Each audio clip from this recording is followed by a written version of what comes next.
One reason it's exciting, and the reason we're here today with this seminar, is that for people involved in housing, it is exciting and also quite rare to be involved with the development of a new housing tenure, and a tenure that we hope is going to last for many generations.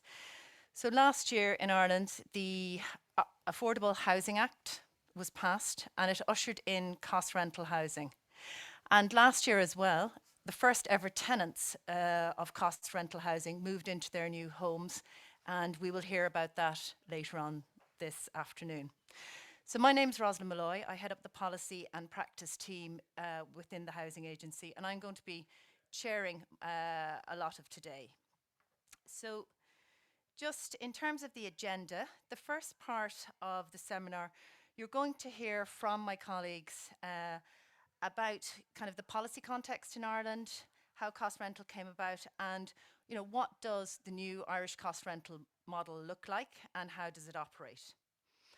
In creating the Irish cost rental model, we looked abroad for lessons, and so our second session will be chaired by Dara Turnbull from Housing Europe, and we are going to have a panel discussion with representatives from Austria, Finland, Denmark, and also Ireland.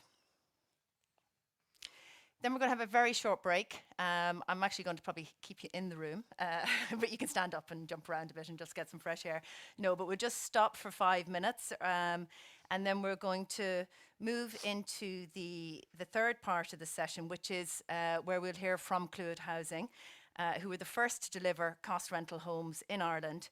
And we'll hear about the reality of delivering these homes and what people think about living in them. So in terms of, before we start, I think it'd be just to tell you a little bit about the Housing Agency and who we are. Well, we're a team of housing specialists and experts. We're a state agency. We support our stakeholders, and our stakeholders are our Department of Housing and Local Government and Heritage, our local authorities or municipal authorities, and also non-profit housing providers or housing associations, and we're governed by an independent board. Our vision really is to provide an integrated housing system and to provide affordable housing, secure, affordable, sustainable homes, which we see as the heart of successful communities. And how we go about doing this, we try to simplify what we do, because we really do, if you go onto our website and you'll grasp kind of the full breadth of the work that we do. But just to simplify it, one of the things we do is we use data and research to provide evidence-based solutions. And that's where you're going to hear later how from Housing Europe and the report that we commissioned there to look at cost rental from abroad and how it works. We also input, I suppose, to government on housing policies. We help kind of shape them. And one of the ways we do this, or we did this in terms of cost rental, was back in 2019. We hosted, alongside with Dublin City Council, a Vienna model exhibition that came to Dublin. And that kind of really brought housing experts from Austria over to Ireland, and it led to debate, it led to discussion, not only among politicians and policymakers, but among the general public, and really brought about, I think, the kind of the change from 2019 to 2021, where we have people now moving and living in cost rental homes. I'm just going to move on to a very small bit of context. The first thing is our population, pretty similar to Finland. We're just over 5 million people. We have 1.7 million households. Our total housing stock is 2 million, and our average household size is 2.75 people. Last year, there were just 20,433 new home completions. So less than half of what we heard on Tuesday was completed in Finland. And half of those new home completions were social homes being completed. In terms of tenure, again, like Finland, we have kind of the home ownership is the majority tenure. It's just under 70% as of the last census, which was 2016. So we'll get later this year or next year the most recent census data, which we'll be able to see a little bit more accurately what's happened over the last few years. In terms of rental, I suppose just under a third of our population are living either in private or social rental. And this is on the increase. Again, like many other countries we've heard about over the course of the last few days.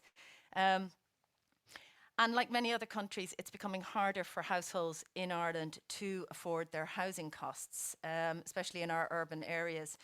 So just looking at a housing agency study that we commissioned in late 2020, which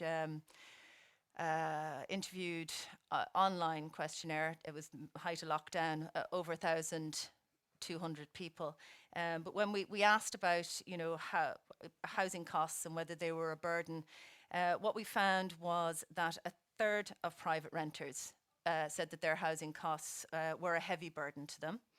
And this was lower, it was a fifth for social renters and just under 20%, 18% for homeowners who had a mortgage.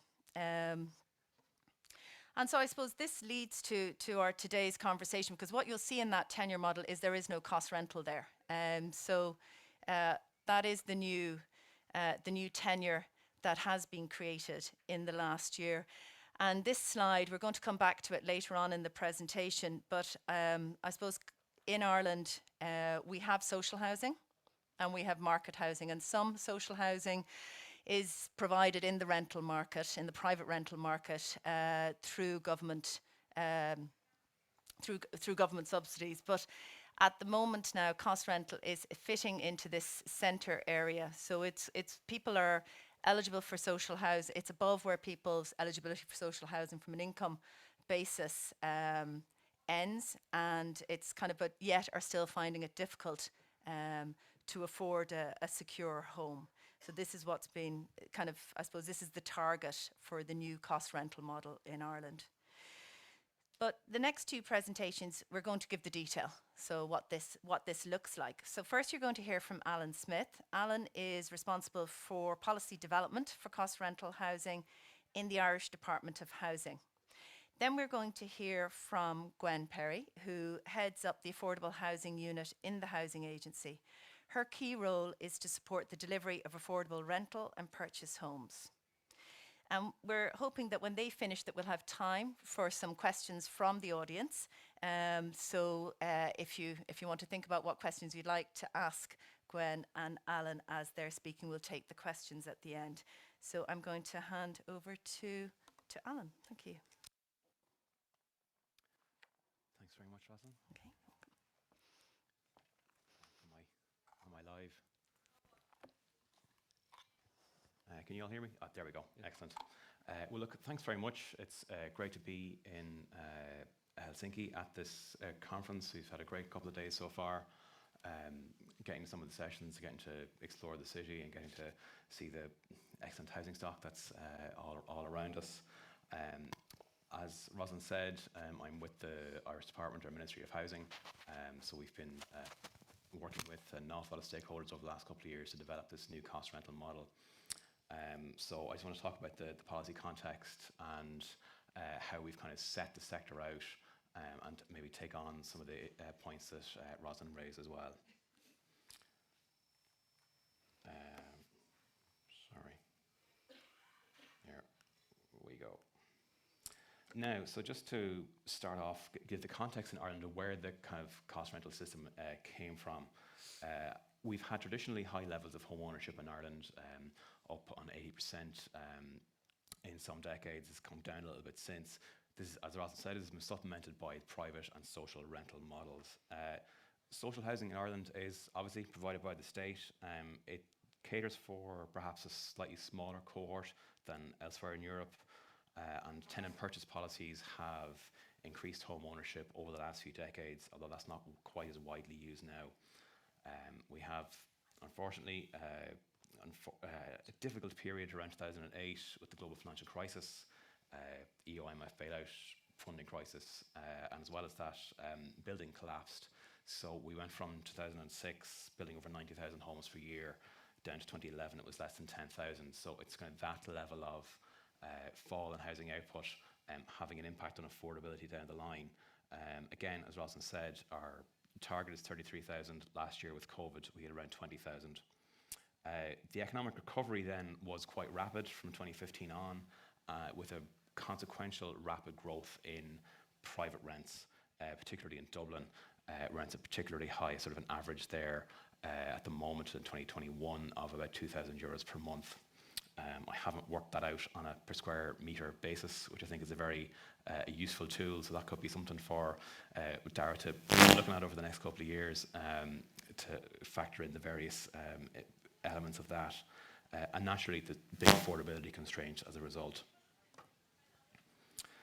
So this table is adapted from one in the Housing Europe paper.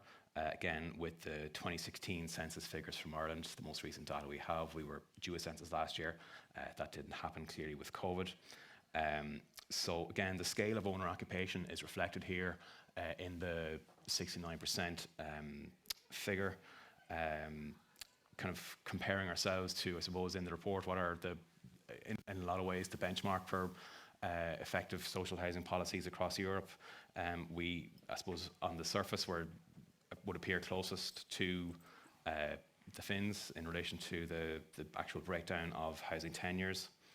And I was struck by a comment yesterday in relation to Vienna that even though, or in Austria generally, that even though they're sort of, the categories are set out, that even in places where housing there's an awful lot of public housing stock, that in the private market that the affordability constraints are biting there as well. So it's something that, the affordability is a Europe-wide problem that we've been learning about over the last couple of days.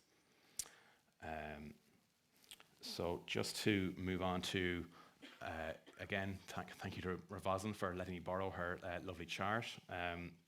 So just to set the scene in relation to social housing in Ireland, as I say, it's a more limited eligibility than potentially elsewhere in Europe. And I think the esteemed panel might correct me later on, but I think in Austria it's roughly 80% qualify with a waiting list. Denmark have a universalist approach, again, waiting lists and lotteries. Finland, a waiting list and emergency needs-based accommodation as well. In Ireland, we have quite low income limits. We cater for the lowest income households, again, around €35,000 net for a single person in the main cities. That limit decreases elsewhere when you leave the cities. There is still a waiting list for permanent accommodation in relation to social housing, and there's a housing assistance payment that steps in to fill that gap in relation to private market tenancies. So again, the relatively low income thresholds for social housing and the high market rent and indeed purchase prices of houses has left this so-called sort of squeezed middle between the private market, where there's the 2020 incomes, the median net income in Ireland was €44,000, the mean 53, so kind of in that middle cohort. And these again are suffering with high housing costs and the market failure therein. So we need to assist this cohort of people, and that intermediate rental is within the broader social housing definition and where we've come to with cost rental. So in the move towards cost rental then, and looking for ways to help this cohort, we focused quickly on a cost-based model. There are a lot of advocates across Europe in relation to this. It's been a success in many countries. As Roslyn mentioned, I'm back. Yeah, it has gained traction in Ireland over the last few years. 2014. National Economic and Social Council report started to advocate for cost rental. We've had various think tanks, institutes. We have had a lot of academic proponents as well. I can see Michelle in the audience. You're not on your phone, Michelle, don't worry. And as Rosa mentioned, the 2019 Vienna Model Seminar, I think, kind of got cost rental as an idea across to a more broader church of people, and it's gained quite broad political support over the last couple of years as well. I suppose a key bit in cost rental is that it gives that financial sustainability over the long term by, as I'm sure everyone is aware, modelling those costs, finance, management, maintenance over a period and charging an appropriate rent for them. It gives certainty to tenants, to landlords, to the state funders. Cost-based rents aren't new, certainly in Europe. They're not even new in Ireland. There's been limited application before in relation to social housing, and the AHP sector have experience with this, but we wanted to enshrine it in this new intermediate tier from the get-go, and make it more sustainable and more affordable for people. One of the things, of course, we're very conscious we're starting from zero. We have about 170,000 social homes, around 10% of the stock. So this new sector, we don't want it to loot our commitments to those existing people on those incomes, but we have to start somewhere.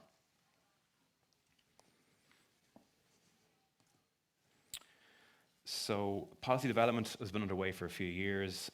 We had a new government in 2020, which gave a new impetus to the development of this sector. There was a commitment in the programme for government during the negotiations for coalition government. And then last year we had a new housing plan, Housing for All, which was published and included a range of commitments and innovations in relation to housing. One of these was a government commitment to multi-annual funding commitments and targets. So we have around €4 billion per year profiled for housing expenditure. This includes direct state finance, funds through the Land Development Agency, we'll come to later on, state-backed lending through the Irish Housing Finance Agency, and these give supports to the cost rental sector in Ireland.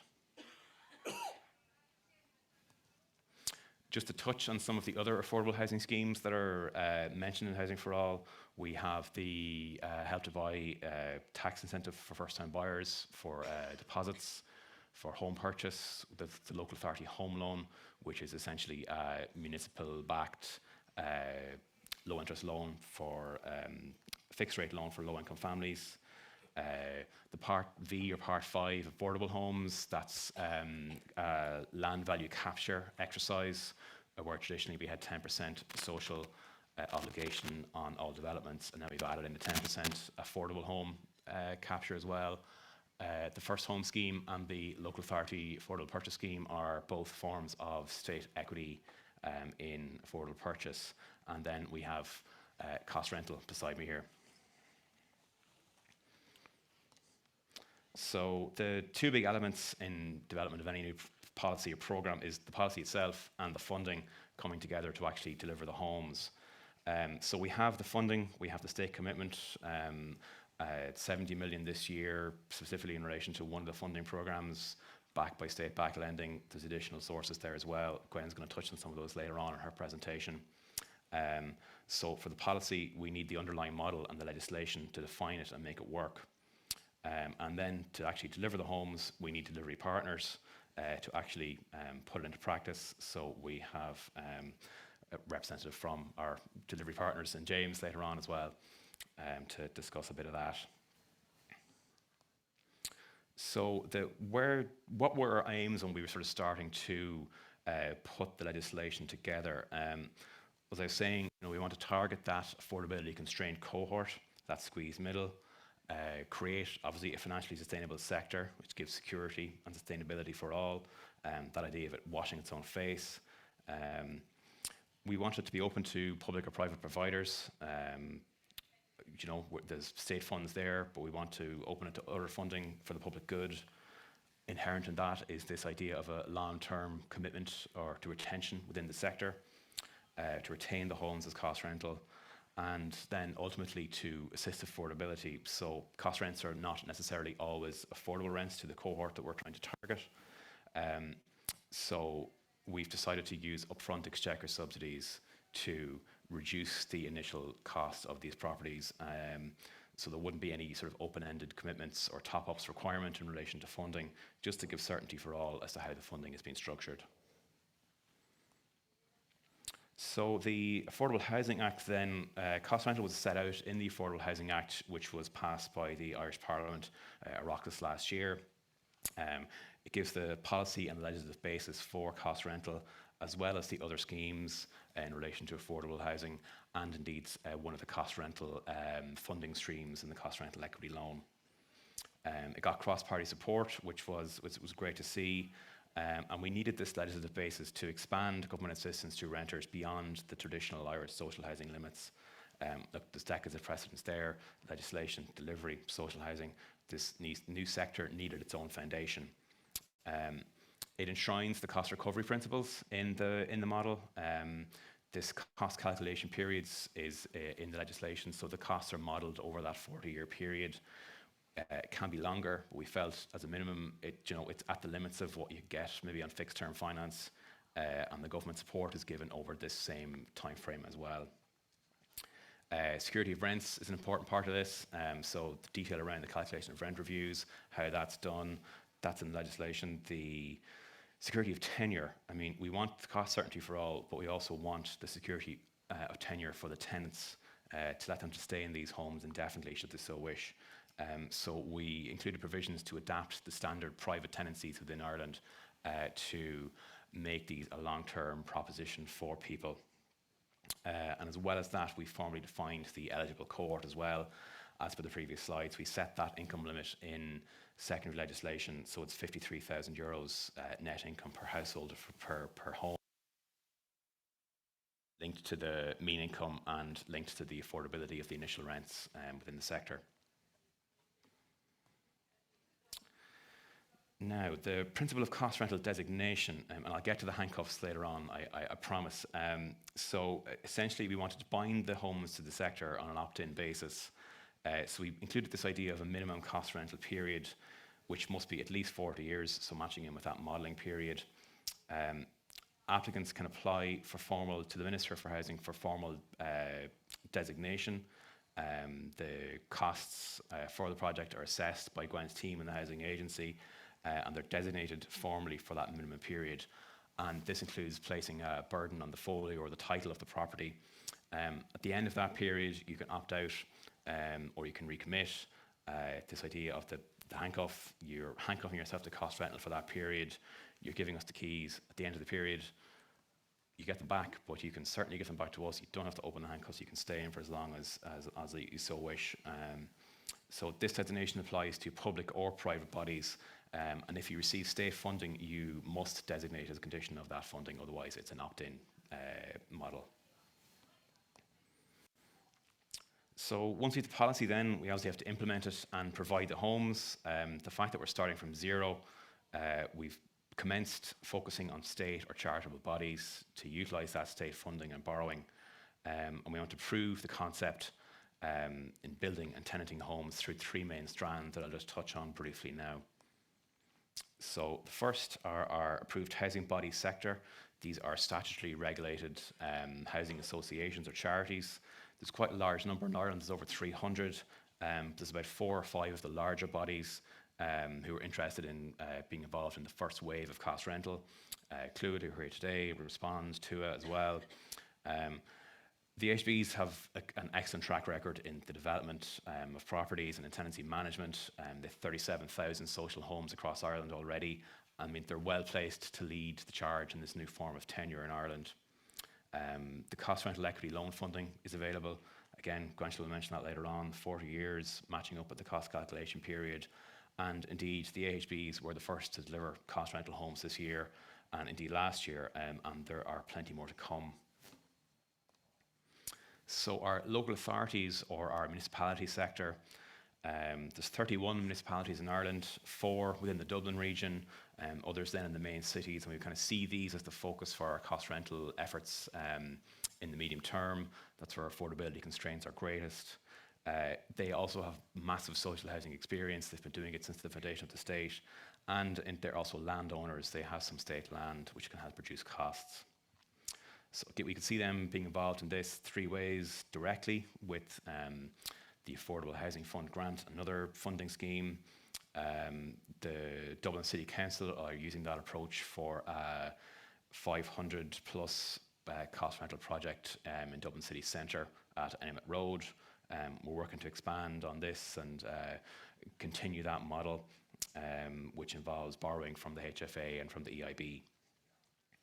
Then collaborating with AHBs. So again, Enniskerry Road it's Dunleary Rathdown. It's one of the Dublin local authorities.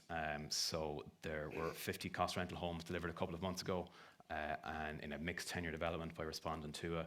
Again, using that state land with the AHBs to combine and get good results for tenants. And then the third option is through the collaborating with the Land Development Agency, who are also going to be delivering properties themselves directly. We'll just skip on to them. So the LDA, again, their legislation was passed last year. There's been a lot of moving parts in this sector and a lot of change in this sector over the last couple of years in Ireland to try and tackle this affordability issue. So they're essentially a state lands and development agency. They have an independent board with an affordable mandate, 1.25 billion in equity investment by the state. They have a strong cost rental remit and a strong interest in cost rental. They're targeting to deliver 5,000 by 2026. Again, the Shankana development I think will be the first one that they will deliver in conjunction with Dunleary Rathdown, so over 300 cost rental homes. And they have a kind of a portfolio of former state lands, old healthcare facilities, military barracks, transport hubs, that type of thing, where the plan is to develop a lot of properties on an affordable basis. So I suppose getting towards the end, I'm not sure how I am time, but just some of the challenges for the sector. I mean, look, we are, as I mentioned, at a standing start. We're going from nothing to try and get this new sector to insert itself between the social housing and the private market and prove the concept. So that's a challenge in itself. Another big one is, again, the affordability of cost rents to the target cohort. They may not always be affordable. We're striving for affordable rent levels, using those upfront state subventions. We need to innovate, I think, in relation to costs and in relation to finance. I don't think the tenants particularly care how the costs are modelled or who's funding their properties, as long as they get an affordable, secure home for themselves at the end. So the scope for potentially future collaboration there as well. And finally, I mean, rising costs are an issue that I think everyone across Europe is dealing with at the moment, be it construction costs, be it in interest rate rises, that type of thing. It's certainly something that is hurting affordability, and it's something we're trying to tackle. So that's the summation. There's this phrase that's overused in Ireland in sports and reality TV about going on a journey. It's a bit overused. I think it's apt, though, for the development of cost rental in Ireland. We have these long-term objectives. We know where we want to go. The cost recovery models across Europe have provided an inspiration. The financing models, counter-cyclical investment, are things we need to work on. We need to focus on making it work, helping this middle-income cohort and getting people into homes. So thanks very much.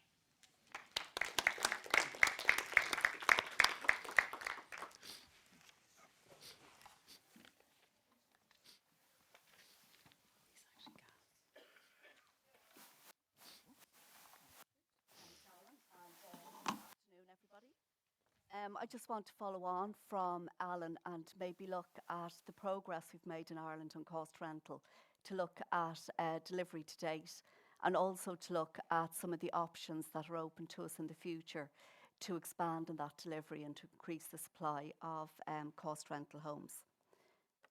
Yeah, just get onto the slides.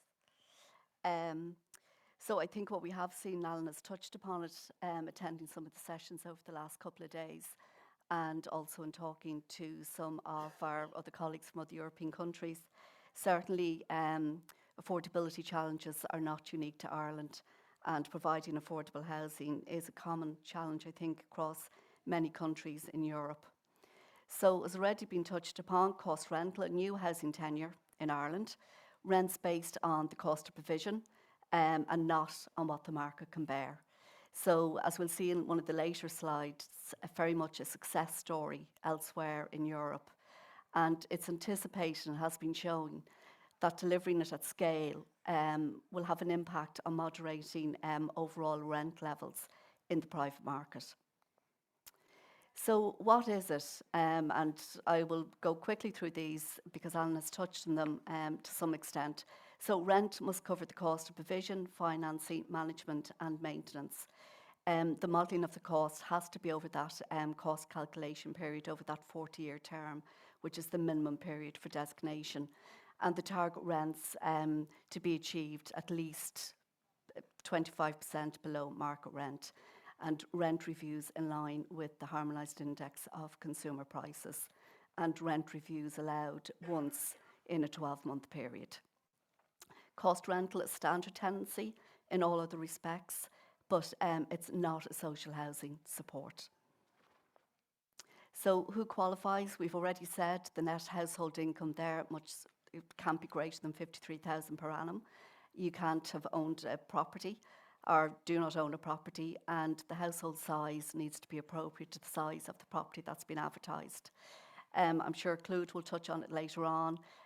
You have to show evidence that you can pay the rent that's advertised. And again, just to refer back to can't be in receipt initially of social housing support.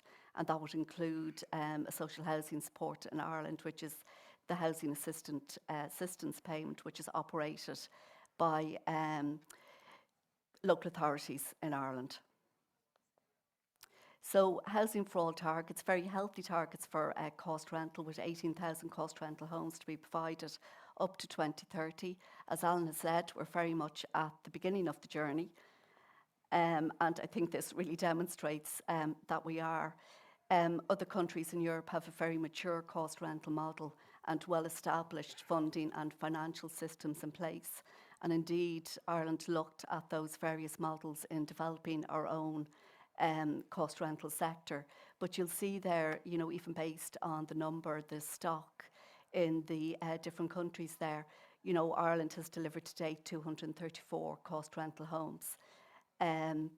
So in looking at cost rental, I suppose there doesn't appear to be one single model. There's certain differences around eligibility and finances in the various models.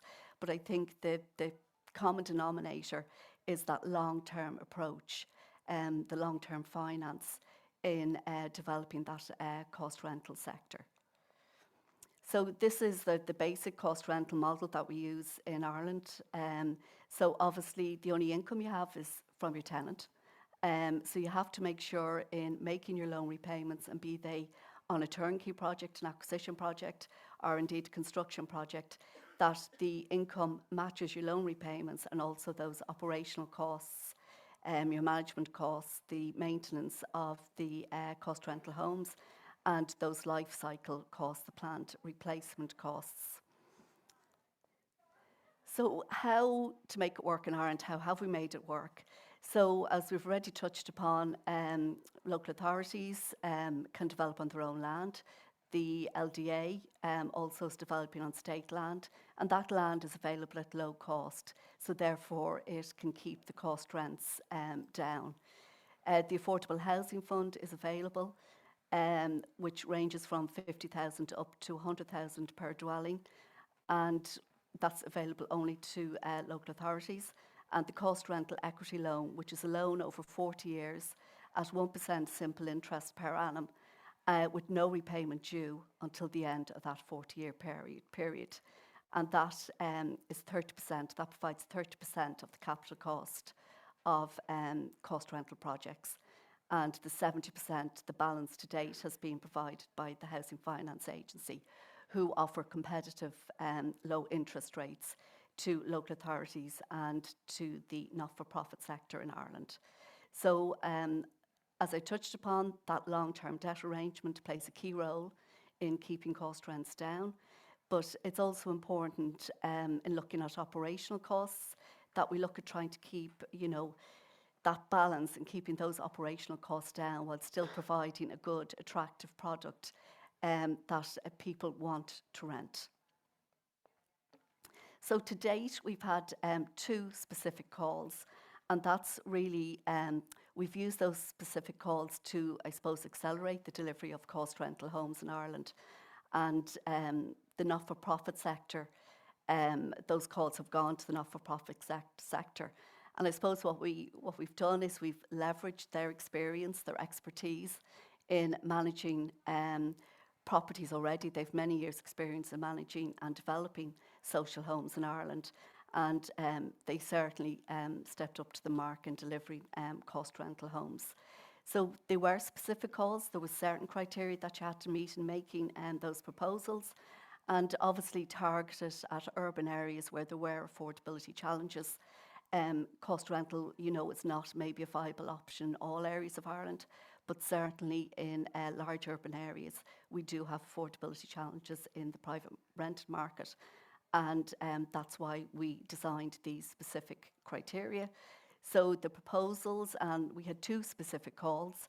I think we received 26 projects from housing associations, and at the core of that, the pass-fail criteria, where the proposals had to be 20 units or more. The cost rent had to be 25% below the local market rent, located in those urban areas, minimum town sizes of 10,000 or more population, and deliverability. Important that they were delivered within immediate timeframes. So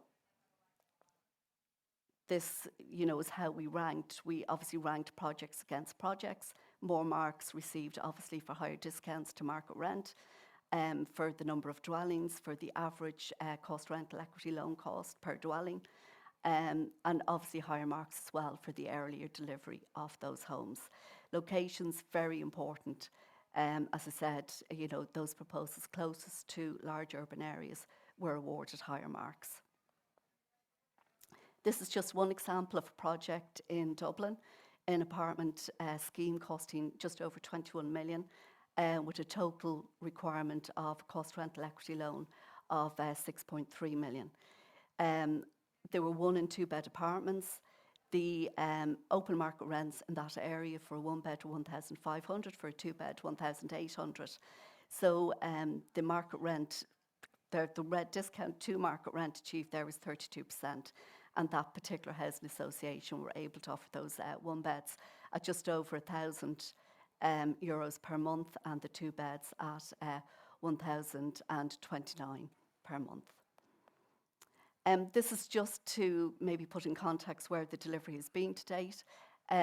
We've approved, the Minister has approved 911 cost rental homes. 234 of them have been delivered, and the majority of them at this stage now occupied. Developments across Dublin, the Greater Dublin area, and you'll see there the clusters around Dublin and all the way up to Drogheda, and similarly around Cork. So not all submissions were approved, and that was primarily down to the fact that they didn't achieve that 25% discount. They were less than the 20 homes, and they were in areas with a population size of less than 10,000. So we're moving away from specific calls to a more general open call, and that policy for that open call is being developed currently by the Department of Housing.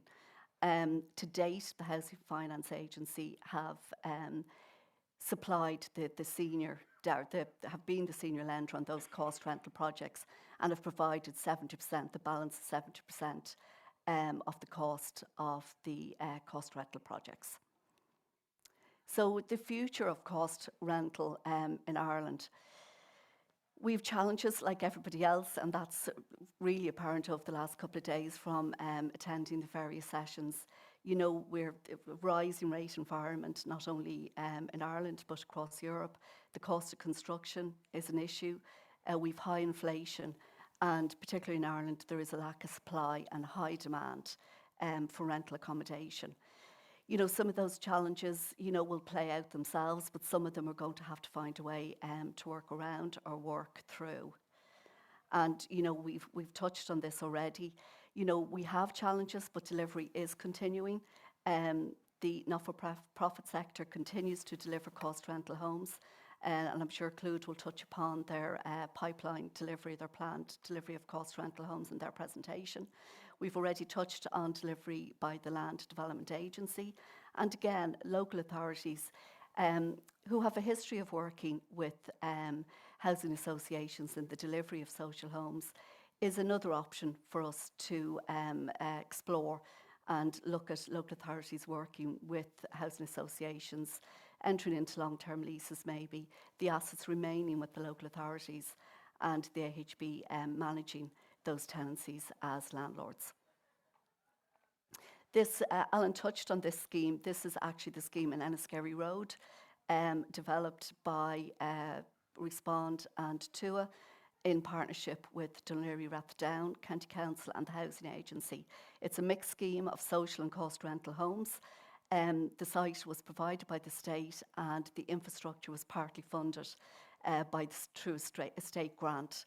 And just referring back to that long-term low-cost finance from the Housing Agency enabled that scheme to be delivered cost rents at 1,200, where the market rents in that area are in excess of 2,000 a month.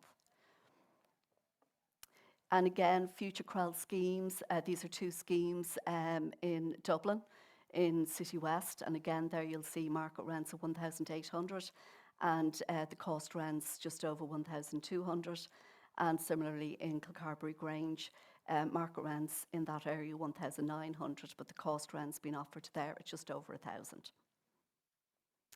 So I'll just finish on this slide, and you know, as Alan has touched on, we are certainly at the beginning of the journey of cost rental in Ireland, and it is about growing confidence and public understanding of the cost rental model. That's really important that we get the message out there.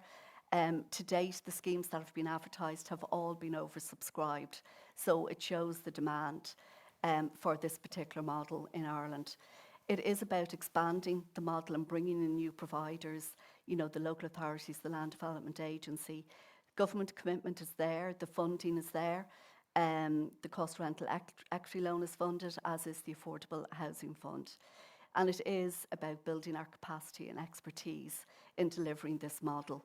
We're certainly learning by doing, and you know, we certainly look to our European colleagues to learn some more. You have been in this game a lot longer than we have, so it's important that we learn from you as well. And I think most importantly, tenant satisfaction around cost rental. You know, the end user of the cost rental home, it's important that they see it as a secure, affordable, long-term rental accommodation, and it's as attractive a home as anything that could be provided on the private market. So I'll finish at that, and I'm sure we're happy to answer any questions.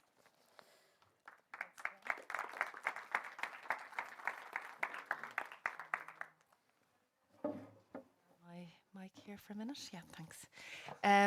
Okay, so we're just going to take, if there are any questions in the audience, we just might take one or two questions and then we'll move straight into, so we'll move on then. So if you can, you probably know how to work this. Yeah, great. Well, yeah, it's on, right? Just check. Yeah, I'm quite enthusiastic if I hear this story about cost rental housing, because it's a great way of countering kind of speculative market.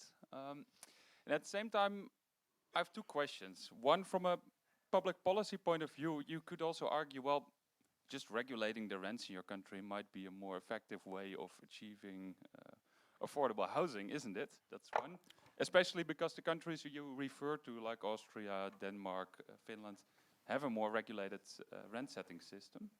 And second, I was wondering, you have a rule that there needs to be a discount of 25% compared to the market rent. Why is that exactly? Because you're basically excluding communities with slightly lower market rents, whereas you could argue that cost rental housing is needed there as well. Okay, thank you. Will we go to Alan? Would you like to? Am I on? Maybe Yep. you can hear me. Yep. I'm not sure, are we broadcasting or are we? Yeah. I think in relation to the regulation of private rents, we do have a 2% rent cap on private tenancies. So there is that approach as well in Ireland. I mean, I suppose it's just to try and build capacity within the public housing sector as well. So we're actually adding to that additional housing stock in a certain way and targeting that certain cohort. And in relation to the 25% discount, that was specifically for the cost rental equity loan scheme. So that's for applicants who are trying to access the state funding to assist them to develop those properties. So again, it was just one of the criteria that we included in it to just, I suppose, target and rank the schemes at areas where rental affordability was greatest. I mean, I think in the longer term, there's potential to go beyond that, but it's literally just because we're at the standing start. It's to get it going where it's needed most. Are there any more questions? We take one more question. Yeah.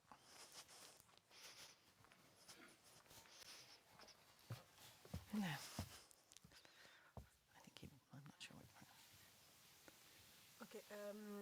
Perhaps you said it, but at least I didn't get it. I was wondering if the cost of the land is included in the cost-based rent or just the construction costs, the land as well. Okay, thank you. Actually, that was a quick question. Right, we'll have one more. Yeah, okay, thank you.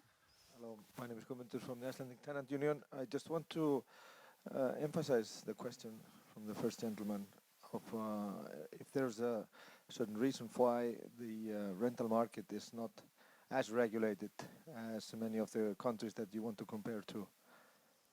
Because I didn't think I got a sufficient answer from that question.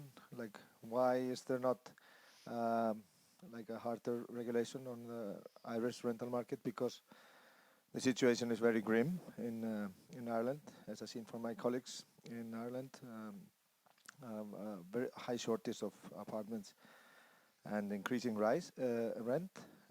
So, have there been a discussion about regulating the market in order to bring the rent down for the tenants? I suppose, as I said, the only regulation at the moment is in relation to rents rising beyond a certain period. I mean, look, if the rents are high already, obviously you're kind of keeping a lid on it rather than trying to reduce them. We're kind of into a legal issue there around property rights and private property rights.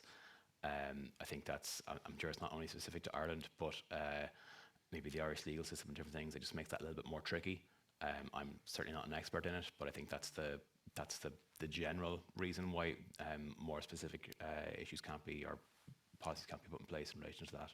But I just come in there. It is becoming more and more regulated. So you know, we have over the last few years introduced a lot more regulation of the rental sector. So so again, it's another element that we are trying to use, a lever to kind of tame the market. But it's not. This, I suppose, is bringing in the new rental supply as well that we're hoping will manage that. We've time. We don't really have time for one more question, but I would like to just. I probably didn't fully answer your question, but we might just go to Michelle Norris here, who has a question, and then we'll move on. But we'll have more questions after the third Irish session as well, so we can answer more Irish related questions then. I just had a question just around the period of the cost rental designation. You know, Ireland has built a lot of social housing over the years. I worked out 20% of the housing stock was built as social housing, but it's been sold off and it's no longer available as social housing. So that's a primary reason why we don't have enough. So on that basis, why aren't we insisting these dwellings are permanently designated as cost rental housing? You know, the state is putting quite a lot of subsidy into these, maybe also in the form of land as well as cheap debt. So why is there just a 40-year designation? I go for that one as well. Yeah, I suppose the designation itself was obviously in there to facilitate developments where there wouldn't be state financing. So it's that's the essential basis for it. And I mean, as you said, that there is the minimum designation period for properties that receive state funding, and it's a longer period than it is than the 40. So I think the HPs have had to designate for at least 50 years.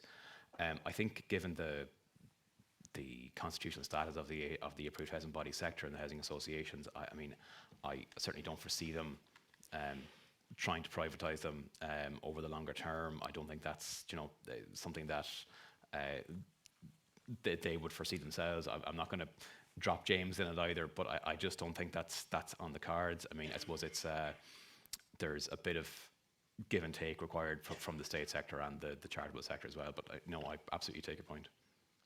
I think the Enniskerry Road one is that designated for 75. It is, yeah, it is. Okay, so we're going to move on to our next session straight away, but I'd just like to thank Alan and Gwen. We might give them a round of applause. But we might ask them more questions later, but just we're going to move now to Dara Turnbull, who is going to, if Gerlinde, if you would like to come up and sit on the stage, on the chairs here. And Dara is Housing Coordinator with Housing Europe. was one of the co-authors of the report that I see a lot of you are looking at. So Dara is going to lead this panel discussion and give you an overview of some of the results in the report. Thank you. Can you hear me? Yes. So I won't really go into the findings report again because I've already presented it a number of times, and I assume that some of you have already had a chance to read the report. It's been out a few months at this point. And indeed, we want to give as much time as possible to our esteemed guests. So I'll just touch on some of the main kind of contents, and then I hope you can take the copies of the report away and read them. And it's also available on the Housing Agency's website and on the Housing Europe website. So this is the report here. We use the term cost-based, which is the term developed by the likes of the EIB and the OECD, but indeed in Irish we call it cost rental. And indeed, as we'll talk about in a few moments, in the Austrian, Finnish and Danish cases, they don't talk about cost-based or cost rental, they just talk about non-profit or social housing. That just happens to be based on the cost of delivery. Quickly about who I am and who I represent. So I'm the research coordinator at Housing Europe, which is one of the co-organisers of this festival. We are the European Federation of Public, Cooperative and Social Housing Providers, and we represent federations both at a national and regional level. In Ireland, for example, we represent the Irish Council of Social Housing and Cooperative Housing Ireland. So very, very quickly on the three countries that we looked at in the report. So quickly on Austria, the figures already shown earlier on, we're talking about a very large social housing stock, about 17% of all the homes are limited profit housing association, and then about 7% from the municipal housing stock. Again, I won't go through all the details. One thing that's important to look at when we talk about the financing scheme, which of course is very, very important to the development of social housing. When we talk about the Austrian context, we have a very diversified pool of financing, which isn't the case, for example, in Ireland at present, but potentially is the model for Ireland to move towards. When we talk about cost rental, we have a long-term vision of cost rental. So we have a period of time in which the loan that underpins the development is being repaid.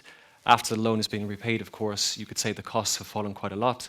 Therefore, the rent should fall quite a lot. But to avoid that, the rents are maintained more or less at the same level that they were during the period where the loan is being repaid. And then basically any surpluses are reinvested back into the system. So actually what you have from mature cost rental models in other countries is kind of a revolving fund element where older stock is paying for development and renovation of newer stock. Again, Denmark, very similar situation to Austria, a very large public housing stock, about 20% of the homes. The needs of the, let's say, the lowest income or the most urgent need is met by an allocation right, which is a deal effectively between the provider of the home, the housing association, and the municipality in which that home is provided. Important thing for Denmark is there are three categories of social housing, if we can use that terminology. We have family housing, which despite the name is actually for everybody, it's not just for families. We have elderly housing, which is again housing adapted for older people. And we have youth housing, which is something I'll be talking about in a few moments. But again, housing specifically for young people, which again is fitting with the theme of this morning's conference. Again, in Denmark, we talk about a very diversified pool of financing for development of cost-based housing. So a mix of private and public funding. And again, in Denmark, we have the period in which the loans are being repaid, and then we have the period after the loans are repaid. And again, surpluses in the second period are reinvested back into the system. So again, older units which have a surplus in terms of the cost of delivery versus the rent that's actually paid by the tenant, those surpluses are reinvested back into developing new cost rental housing. And finally on to Finland. So again, we have quite a large social housing stock. The strict legal definition would suggest it's about 11%, but if you actually look at the housing stock which is owned by providers of public housing and social housing, it's actually closer to about 20%, which is quite a complex issue, but if you read the report, you can get more details on exactly how that works. There are some constraints in terms of who can access housing in Finland. In cities like Helsinki, for example, you have a wealth limit, which is based on the fact that there is an excess demand. And having visited some of the fantastic public housing that you have here in Helsinki, I can really see why there is an excess demand for your housing. Well, yeah, and again, similar to the first two countries, we have a diversified pool of financing for these, a mix of public and private. And again, the same as the first two, we have the period of time which the loan that underpins the development is being repaid, and then we have the period of time after the loan is being repaid. And again, surpluses that are generated can be reinvested to make sure that there is a kind of revolving fund element where money that goes into the sector is retained in the sector and used for future investment, which is a key ingredient and a key component of cost rental models that we see. So again, this is just kind of to put them side by side, and you can see the differences between the different countries. So broadly quite similar, but with a few important tweaks and differences that we'll go into more in a few minutes. So to introduce the panelists that we have here, our first speaker is Gerlinde. She is from GBV. GBV is the Austrian Federation of Limited Profit Housing Associations. They were founded in 1946. We're talking about a very mature association with a lot of history and culture behind it. They bring together about 185 limited profit housing associations, and again, provide a housing stock of about 670,000 affordable homes. Our second speaker from Denmark is Solveig. She is from BL, which is then the Danish Federation of Non-Profit Housing Providers, founded in 1919. So again, we're talking about over 100 years of history when it comes to that particular organization. So again, we talked about Ireland being at the beginning of a journey when it comes to cost-based rents. Denmark is very, very much advanced in that journey. Then we have from Finland at the end, we have Jaana. She is from Heka, which is the biggest social housing provider here in Helsinki. Maybe some of you have already had the chance to visit some of their homes in recent days, and I've had that opportunity, and really very, very impressive. So she's also the president of Kova, which is the Finnish Federation of Non-Profit Housing Providers. And finally, we have Fiona Duncan. She's from Clúid Housing. Clúid Housing is an affordable housing body, approved housing body rather, in Ireland, and they are members of the Irish Council for Social Housing, which is the group which brings together the different AHBs and which is a member of Housing Europe.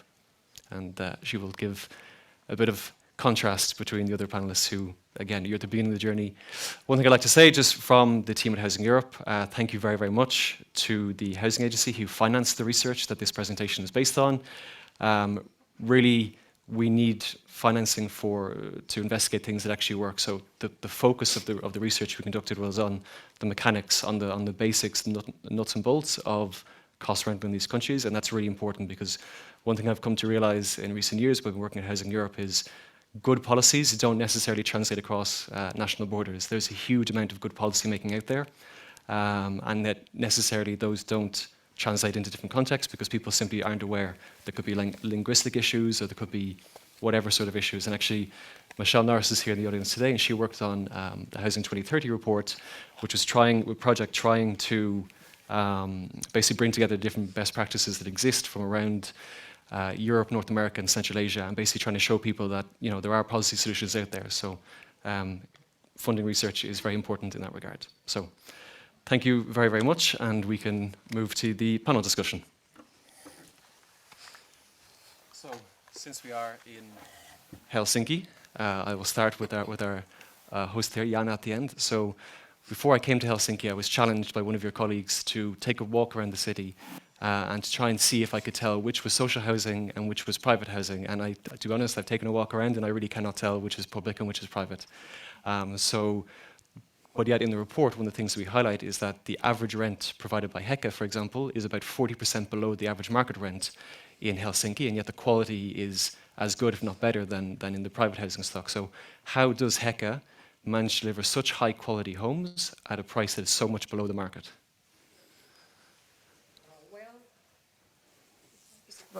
Yes, it's on. Yeah. Yes. Well, first I have to say that I agree with you. I must agree with you.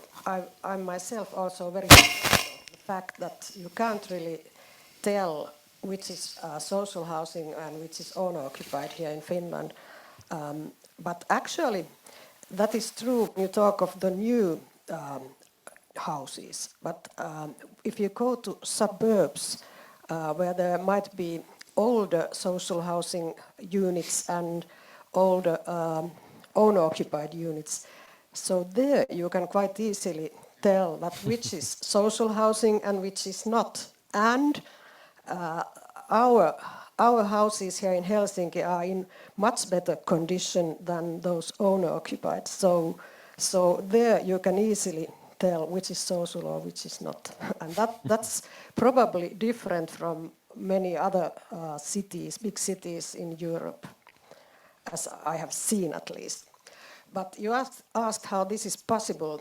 Well, of course, the first thing is that we are also cost rental, meaning that our rents only cover the costs.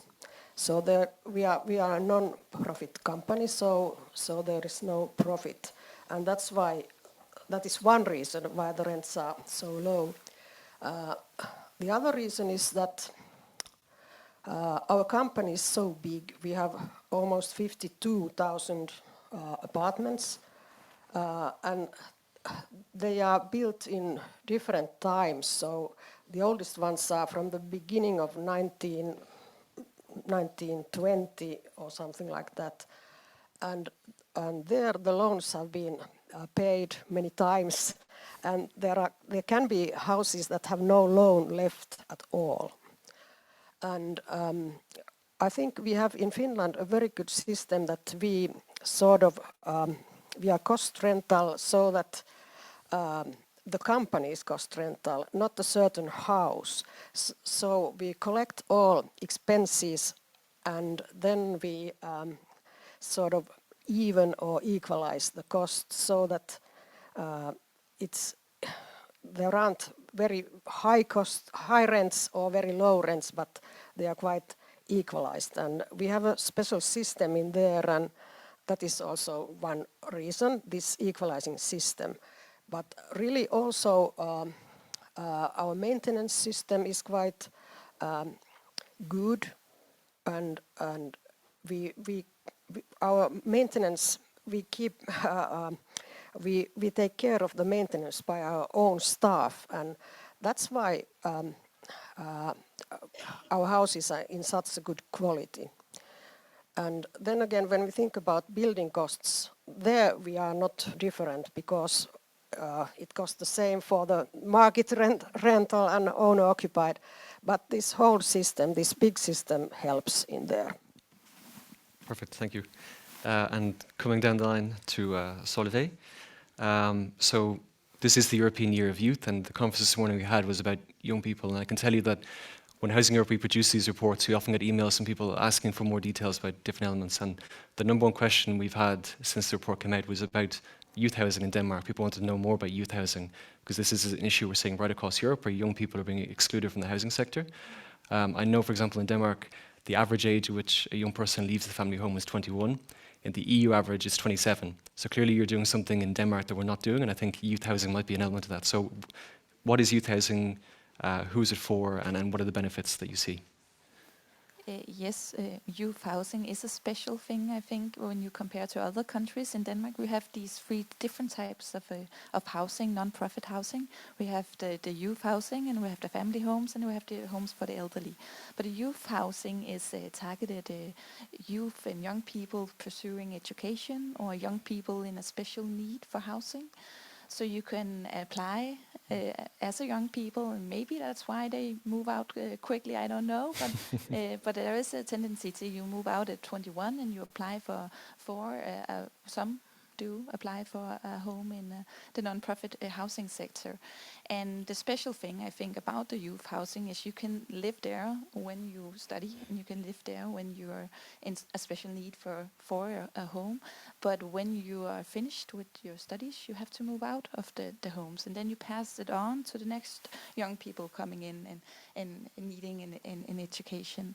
And it plays a key role in the housing market in Denmark. We know from research, we know everybody that if you place the homes nearby the institutions, the educational institutions, the universities, it actually has a real good impact on young people finishing their education.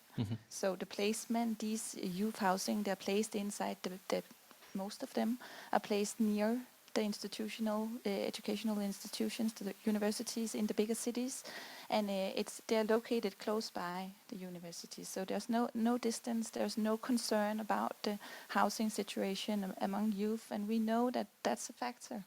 If you finish your studies, or if you drop out of your studies, it's often because you live too far from the study or the institutions, or because you have a concern about your housing situation. So it plays a key role in the welfare society in Denmark and in the non-profit housing sector. Perfect, thank you. And so moving from Denmark to Austria and Gerlinde. So for years now, before I worked at Housing Europe, particularly when I was back in Dublin, people would always say the Vienna model, the Vienna model. We talked about it earlier on, the Vienna model, and there's a lot of buzz and kind of discussion about the Vienna model. As someone who's from Vienna and lives in Vienna, what is the state of the Viennese housing system? Is it as utopian as we make it out to be? And what is the role that the limited profit housing sector plays in Vienna? Maybe first, it's great to live in Vienna. Not only, but also because of the housing policy. But in general, I would say it is not only Vienna. It is, especially when it comes to cost rental, it is really an Austrian model, an Austrian system, so it's not purely Vienna. And it did not just fall from the sky from one day to the other. So if the Irish colleagues are a bit concerned because already it took 5 or 6 years to develop the model, don't worry. I mean, in our case, it is still evolving, and our history is more than 100. It's in fact it's 110. No, in fact, even 130 years old. And in Vienna, you can say it has 3 different branches or different routes. The system, the first, and I would say the most important one, is the cooperative movement, which goes back really to the 19th century. And our oldest member that is still active, it's not in Vienna, but is from 1895. So a cooperative that is still actively constructing new homes and engaging with their members. And the second route would be the employees' homes or the workers' homes. So from the industrial background, that big industrial firms had their own company, social housing, and they were transformed then into a limited profit housing association. And now they are still quite important, not so much in Vienna again, but in the rest of Austria. And they are part of the system, and it's not anymore linked to a working contract in a specific firm. And the third branch would be like municipal housing or housing by the province, that is not done by not directly in the housing in the municipal budget, but delivered again to a limited profit housing association owned by a city or by a region. So different branches, and it really took time to develop. Yes. Okay, so moving from the 3, let's say, mature models of cost-based housing, which have had time to develop, to the new kid on the block. So I suppose my question is really about that. I mean, as we said, we're at the beginning of the journey in cost rental in Ireland, but going forward, what do you see the path of development for Ireland? I mean, if we're talking about cost rental in Ireland 2, 3, 4 decades down the road, are we converging towards what they have in these countries? Are we looking at a uniquely Irish model of cost rental? So I have 2 mics here, so I'll use this one. Yeah, I think like it's great to hear, that we don't need to worry. I suppose, as Gerlinde said, we are at the very start of this phase of development of cost rental. I think there's no point in reinventing the wheel, and we did look to other European countries in the development of cost rental. We want to borrow or steal as many good ideas as we can from across Europe and across the world. So I mean, I suppose we still need to decide, I suppose, what we'll do post 40 years once that loan has been paid off, whether we look to reduce rents or whether we look to maintain that level of rent to then reinvest into the development of more cost rental housing. I think another aspect that we need to think about in Ireland is our welfare state. So, pension provision, I suppose at the moment, pension provision assumes that you will have no housing costs, that you've paid off your mortgage in Ireland. I know Michelle Norris has talked hugely about this issue.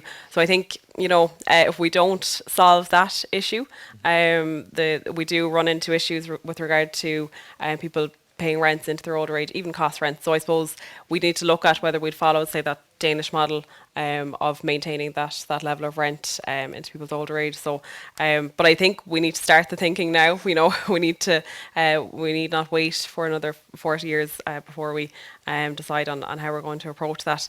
But it is very much tied up in how we approach our welfare system in Ireland, I think. And I think, someone else made that comment actually earlier in the conference today, that housing and welfare are so intrinsically connected, and we can't think about one without thinking about the other.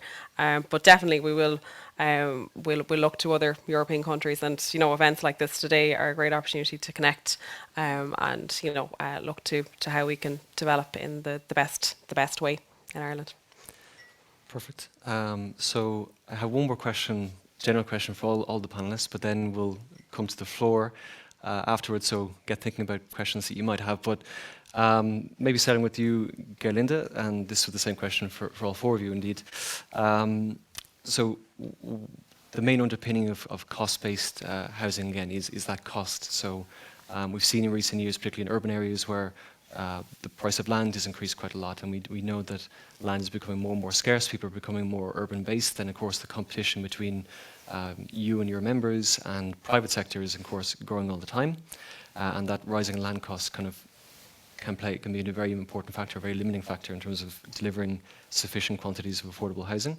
The other issue in the current situation we're living in, of course, is a period of rapidly increasing construction materials costs. We've seen, due to the war, due to Kova, due to other supply constraints, that the cost of building materials is actually incredibly high. So Ireland has come to this model at a very interesting time in terms of the costs that underpin the construction of new housing. So I'm wondering, Gerlinde, first, how is your sector coping with these higher costs, and kind of what mechanisms have you put in place to try and keep the costs as low for your tenants as possible in the current climate? Yeah, so first, it really clearly has to be said that cost rental is not a remedy on its own to guarantee cheap rents, because when the ingredients are expensive, then the meal also will be expensive, even if the cook doesn't earn anything.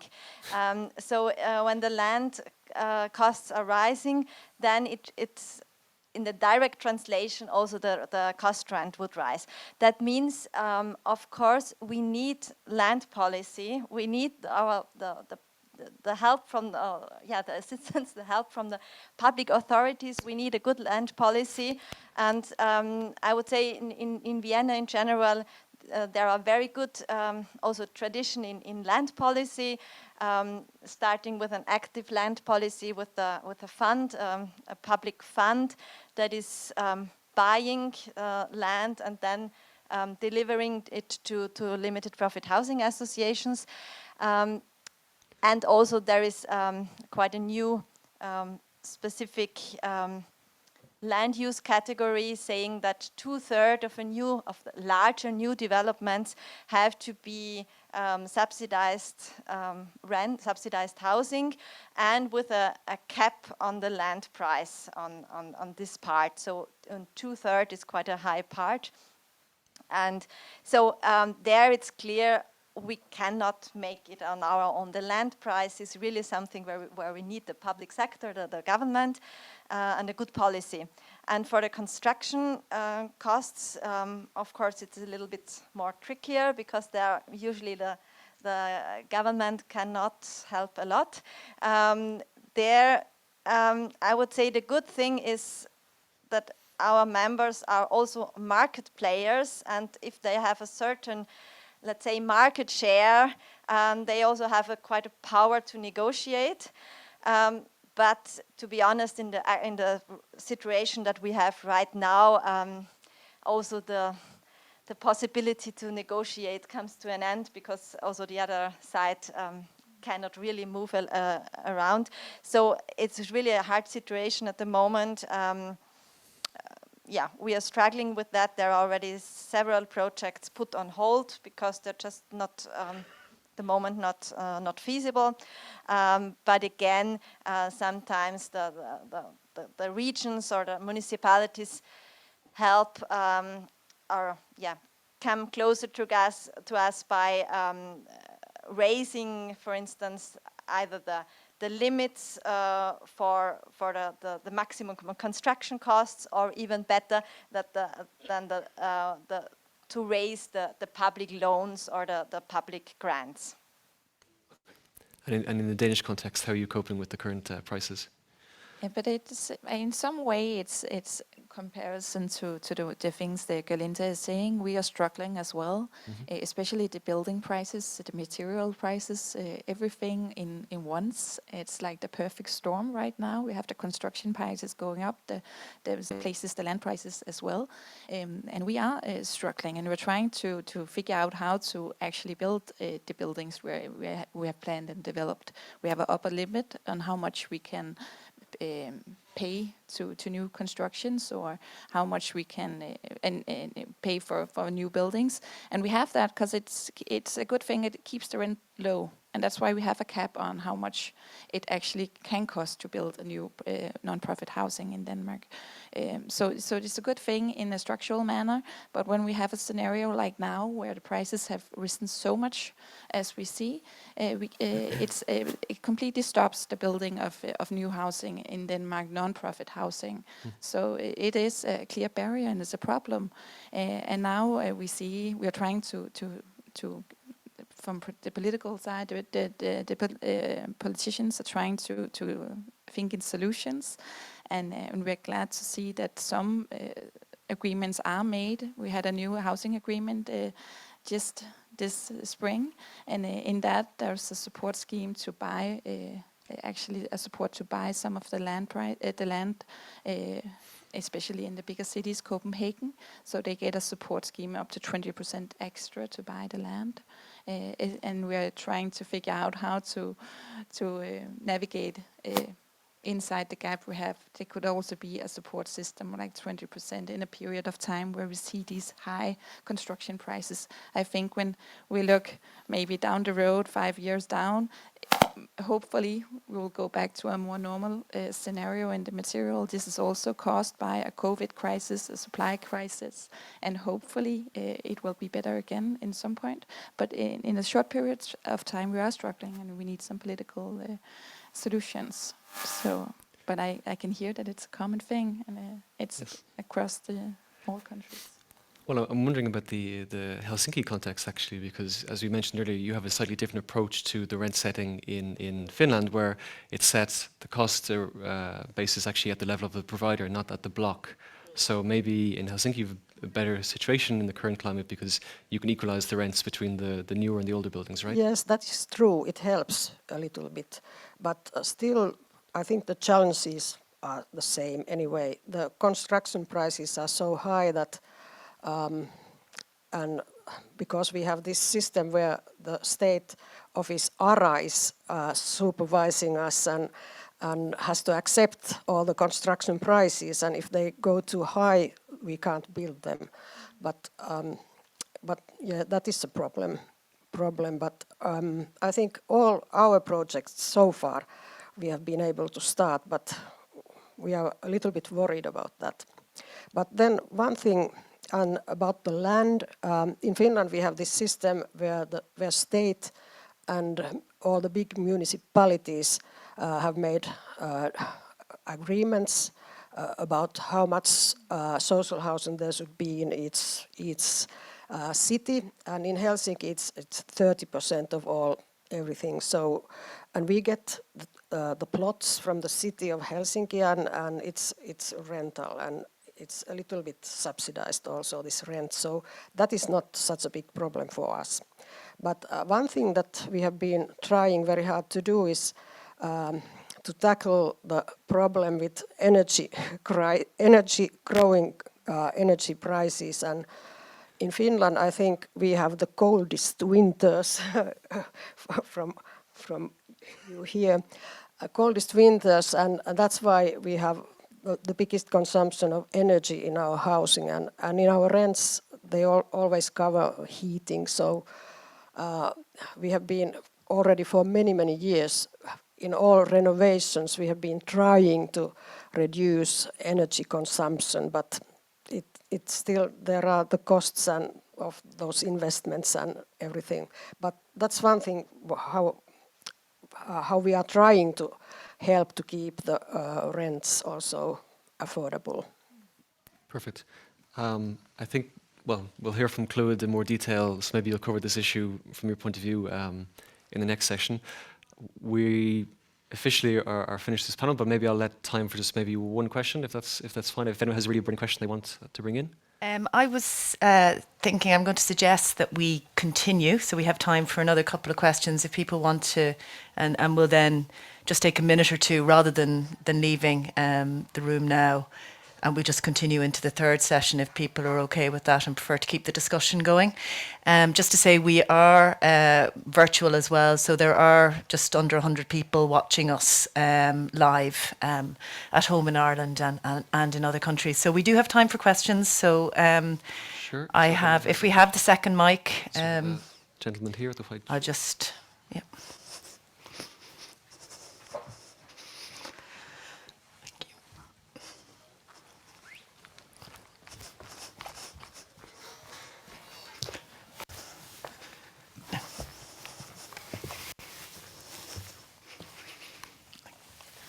Yeah, I wanted to ask all of you the question because talking about this matter back home in Iceland about putting caps on rent or regulating, there is always this rhetoric about then the builders, the developers, they will just leave the market, they will not participate. Have you experienced any of this, that the builders, the developers are reluctant to participate in cost-regulated constructions, or have any of these threats that we hear so much about when there is a talk about limiting profit from developing and building, and of course selling off? Have you experienced any of this, or has it been realized? I can imagine the situation is different between the three developed cost rental models and also Ireland. I can imagine there is this rhetoric that builders and developers and then investors, they will not participate. So I want to hear your opinion about this. Thank you. So are your rental markets sufficiently attractive for private investment, or are you pushing them out of the market? Who wants to take that question? Yeah, really good question. So on the initial Clwyd cost rental schemes, they were turnkey. So that means, I suppose, the developer really took a very active role in developing the properties. And I suppose that was on the basis that we wanted them to be delivered as soon as possible, based on the urgency of the housing crisis in Ireland. And it was also a criteria of CREL, as Alan outlined earlier. So I suppose that meant that, I suppose, there were maybe cost efficiencies there that we maybe didn't necessarily achieve on those initial schemes, but into the future now with this rolling call, so that will allow us to apply for funding on an ongoing basis where we see a scheme. I think that will allow for greater value for money. Do you know what I mean? So we're not paying for that, more rapid delivery. And I also think it will give us time and space to develop own design and build properties and developments, which I think will also be important from a cost effectiveness point of view, but also from providing exactly what we need and want as a housing association. So I think that will be positive. But I mean, yeah, James will tell you later. James is our one of our development managers. So, a fierce negotiation takes place with developers, of course, and with builders. But there's definitely room for improvement. But I think that the changes in the CREL, the cost rental model, will assist in that. But it's always something that we need to be looking at, and even looking for those hidden costs. The soft costs are often, those costs that people, I suppose, maybe accept. But I think sometimes we need to delve a bit closer into those soft costs that are provided by developers. So hopefully that somewhat answers your question on that one. Anyone else? So I think it's a question on alternatives, and I really mean it in a very pure market perspective. In the last 10 to 15 years, we did really not have the problem of too little private investments going into the real estate market, because housing as an asset class was very attractive for many investors. Of course, that might change when other assets maybe become more attractive anymore, and interests go up. But the last years, it was really rather too much demand. And I think when there is too much demand, it is really possible to put some, let's say, social obligations on investors. And even more, if you have also a sector on the market that is not market driven, then you have you have the partners who would develop even without or with very limited profits, and then you can get the others on board. I'm quite sure about that. And the discussion is always, also when in Vienna it was introduced, this land use category with the focus 2/3 for social housing or for subsidized housing. The first reaction was nobody will sell any more building land. Yes, there is a fear of that. The experience is not long enough. We cannot really say how it developed in the long run. But normally, after a short maybe reaction or a shock, then the regulation is, let's say, digested, or it is included into the calculation, and it will work. Yeah, maybe I can just follow up, because I think it's in Denmark we also have a land policy, and you can actually go in and say 1/4 of the building should be non-profit housing in a new development plan. And I think it's more a collaboration. We have mixed buildings. We don't, in the new buildings especially, we have a focus on mixing private rental with non-profit rental with different kind of housing.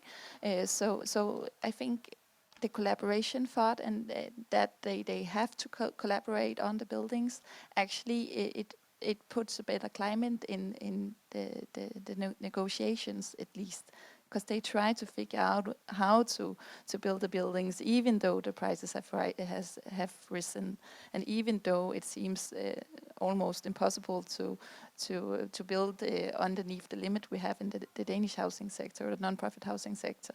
They make it happen because they collaborate around it. So it's not just it's not the private against the non-profit. They actually collaborate a lot. We have a focus on mixed housing in Denmark, especially in the new housing.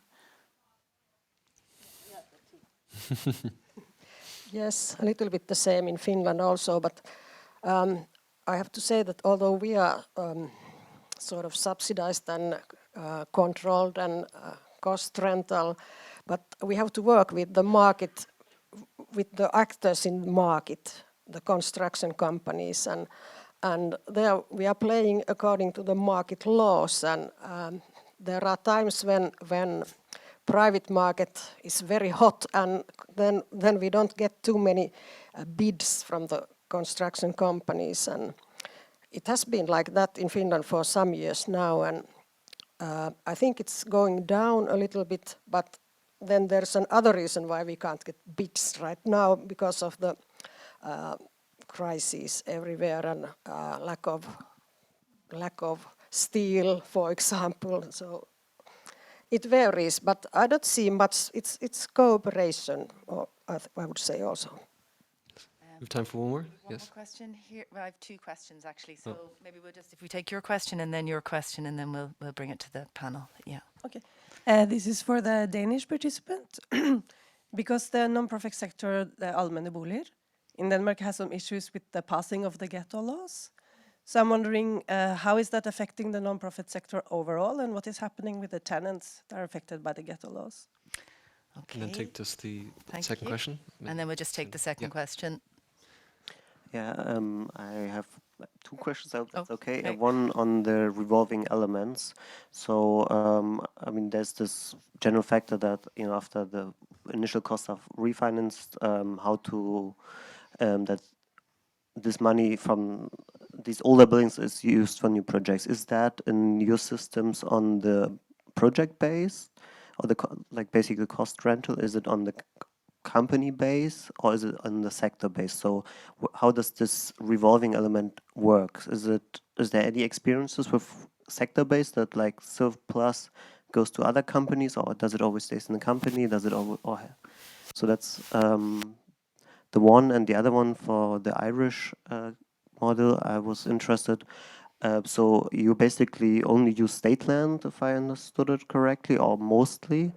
Do you get, like, is the state land given to you on the market price, or do you have a deduction? If you have a deduction, how is it calculated? And is because, I mean, state land is the easiest to deal obviously with, but I mean, in most cases, I know there's not enough state land, and there's actually the lack of construction land.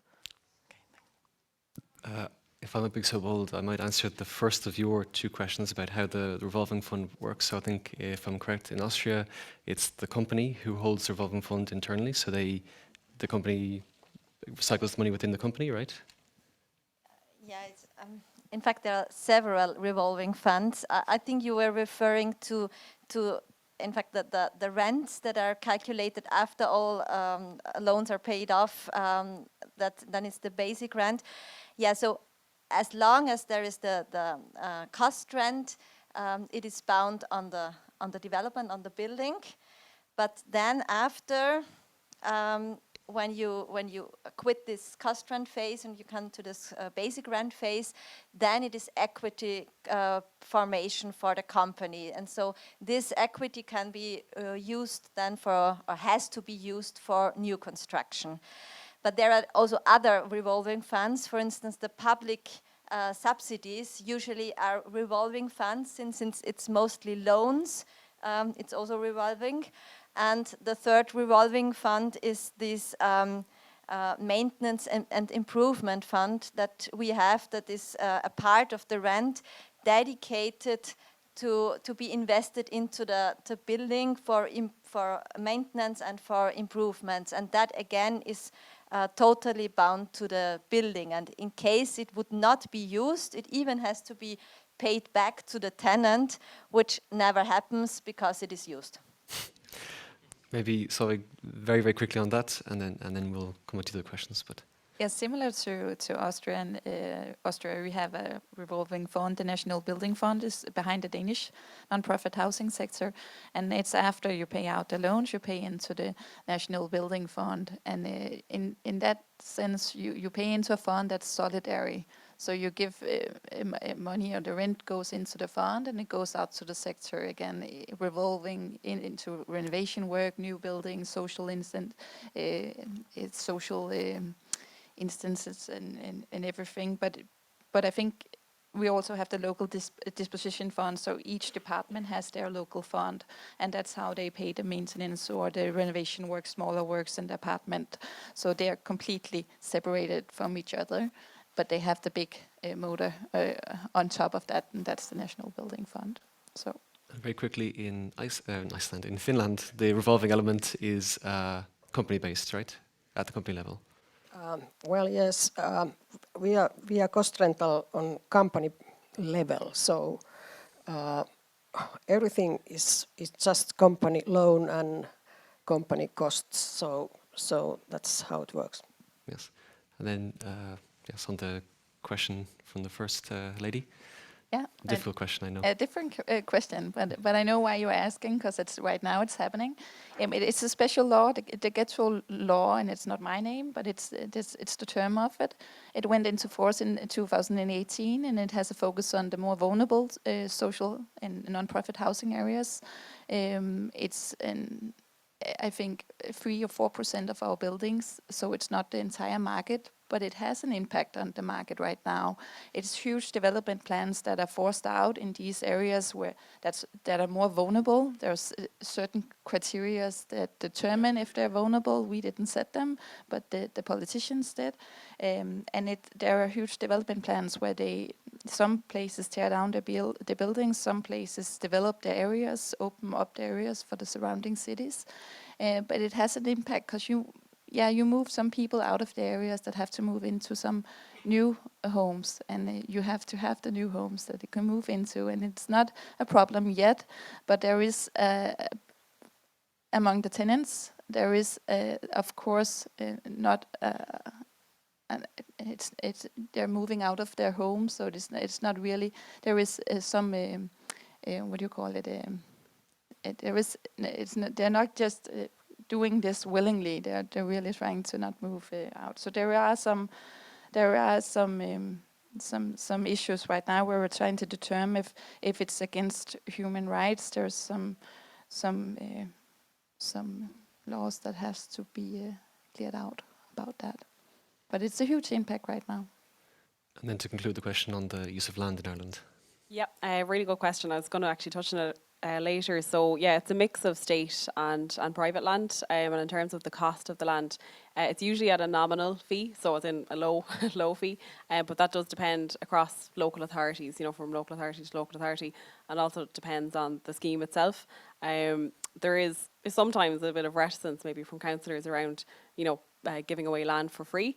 I think that reticence and reluctance is absolutely justified with regard to for-profit development, but when it comes to not-for-profit development, I think we need to clearly define the distinction between the two, in the sense that we're providing on a completely different basis. So we're always keen to make clear how different we are to others in the market, but definitely I think there's more scope for use of state lands, and Alan touched on the Land Development Agency earlier, a new agency that's been set up in the last number of years in Ireland that will be taking an active role in kind of bringing together lands, so whether it be public and private, and hopefully using maybe stronger powers around accessing private land to land bank and then make that land available for development by not-for-profit developers like ourselves, and also developing it themselves. So yeah, hopefully that answers your question. Okay, perfect. Look, thank you for the questions, and maybe a round of applause for our panelists, and thank you for your attention. Back to you. Okay, thank you very much. Thank you, all of you. So we're just going to hope you stay in the audience for the last session, where we're going to hear from Clúid Housing, who are the housing association actually delivering housing. So Fiona, we'll need you back in the audience. She just popped out. Okay, so we'll give Fiona a minute. James, if you just want to sit down for 1 second. So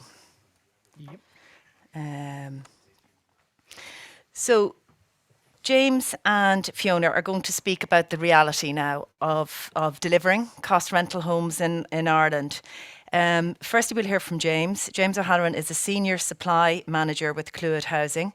He's worked for Clúid for over 15 years, and the primary function of his role is to offer leadership and direction to the supply team, who are tasked with developing and implementing the organisation's growth strategy.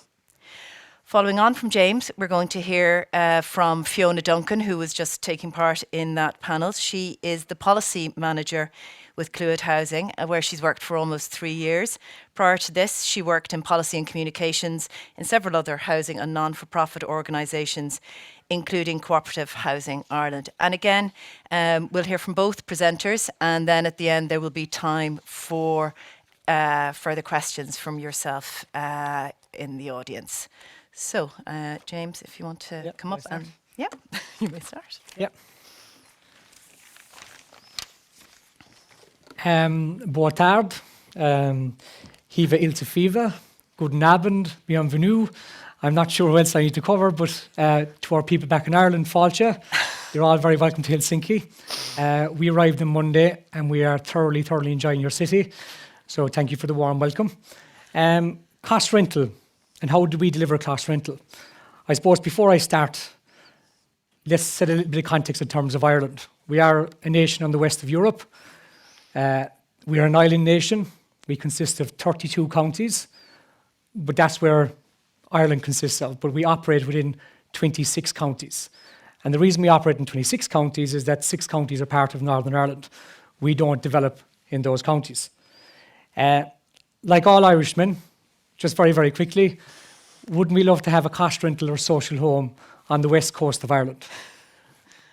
It won't work, but it's beautiful. If tourism could only pay a little bit more. Ireland, as you all know, we're famous for the shamrock, which I think in Finnish is apla, and we're also famous for river dance, which is joke-tansi. We're not going to dance, but we might go to the monkey bar later on, and we might do a bit of a jig. I suppose, again, a little bit of promotion of Ireland.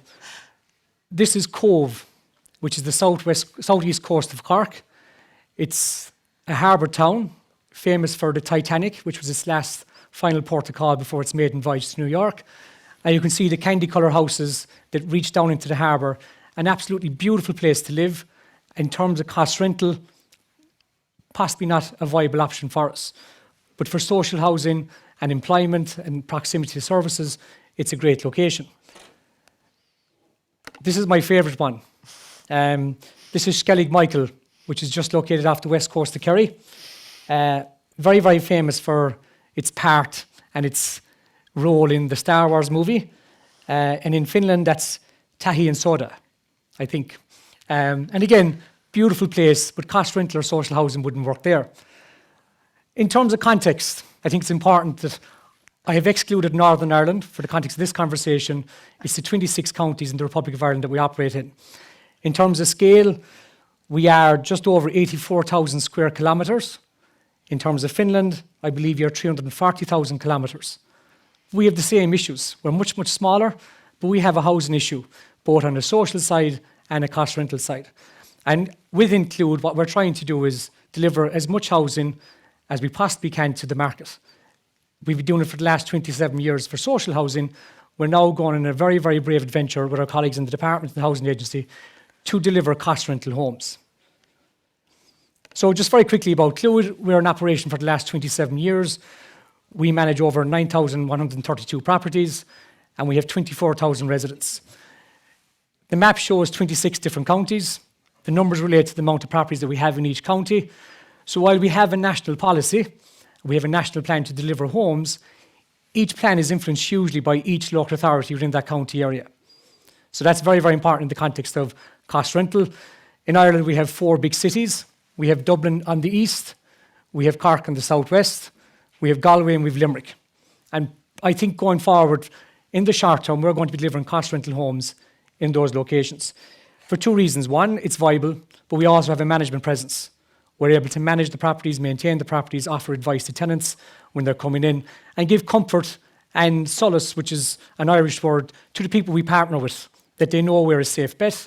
If we introduce social housing or cost rental homes in these locations, we're at the other end of a phone call. We have a presence, we have a team that grow and operate and manage properties. Again, Clúid, we have assets of 1.65 billion. We have a total debt of just over 1 billion. We've received grants of 415 million. And I've put down gearing very, very quickly to inform the audience that we're reaching a point where we may struggle to borrow money because we have so much assets, we have so much loans. But I think the government and the department are working very hard with us, and not just Clúid, other approved housing bodies, to come to a solution that will work, that will allow us to continue to develop. Our growth, I think, it was touched on earlier, since 2015, our organisation has grown rapidly. We've almost doubled in size. That's providing homes to a lot of families throughout Ireland. We've done this with the support of the Housing Agency, of the department in terms of our funding model. When I joined Clúid back in 2007, we were 100% funded by the government. And in 2011, the government decided we can't afford to give Clúid 100% of the money for products, for houses, to build or to buy. So they gave us a grant by way of a 30% capital advance leasing facility, and then we borrowed 70% of the money from the banks. So we went from being a non-profit housing association, registered charity, with a voluntary board, to now borrowing huge sums of money to deliver the same thing, a secure house for people to live in. So we've got to do that with a voluntary board. We've got to do that with a lot of due diligence. We've got to negotiate value for money. We have to identify the right opportunities. We have to work with our local authority partners on the housing need. We don't keep a housing list. That's their job. They tell us where they need the houses and what type of houses that they want. I suppose in terms of securing our first cost rental homes, and as Bent Madsen, the Housing Europe president, said earlier, how do we do it? Well, we did it when the Housing Agency set out a call for proposals in early December 2020. We all know December 2020 means very close to Christmas. On the social side, we had a lot of projects to close, but we had a certain criteria to meet. We had to understand that criteria. We had to understand the application. How was it going to be scored? How was it going to be assessed? And once we knew that and we got comfortable with it, we then looked at our existing opportunity pipeline of social schemes. Could we deliver some of those social schemes as cost rental? Would they fit the financial model? Would they fit the right location? Could we rent these in the private market for the designation period, which goes beyond the 40-year loan?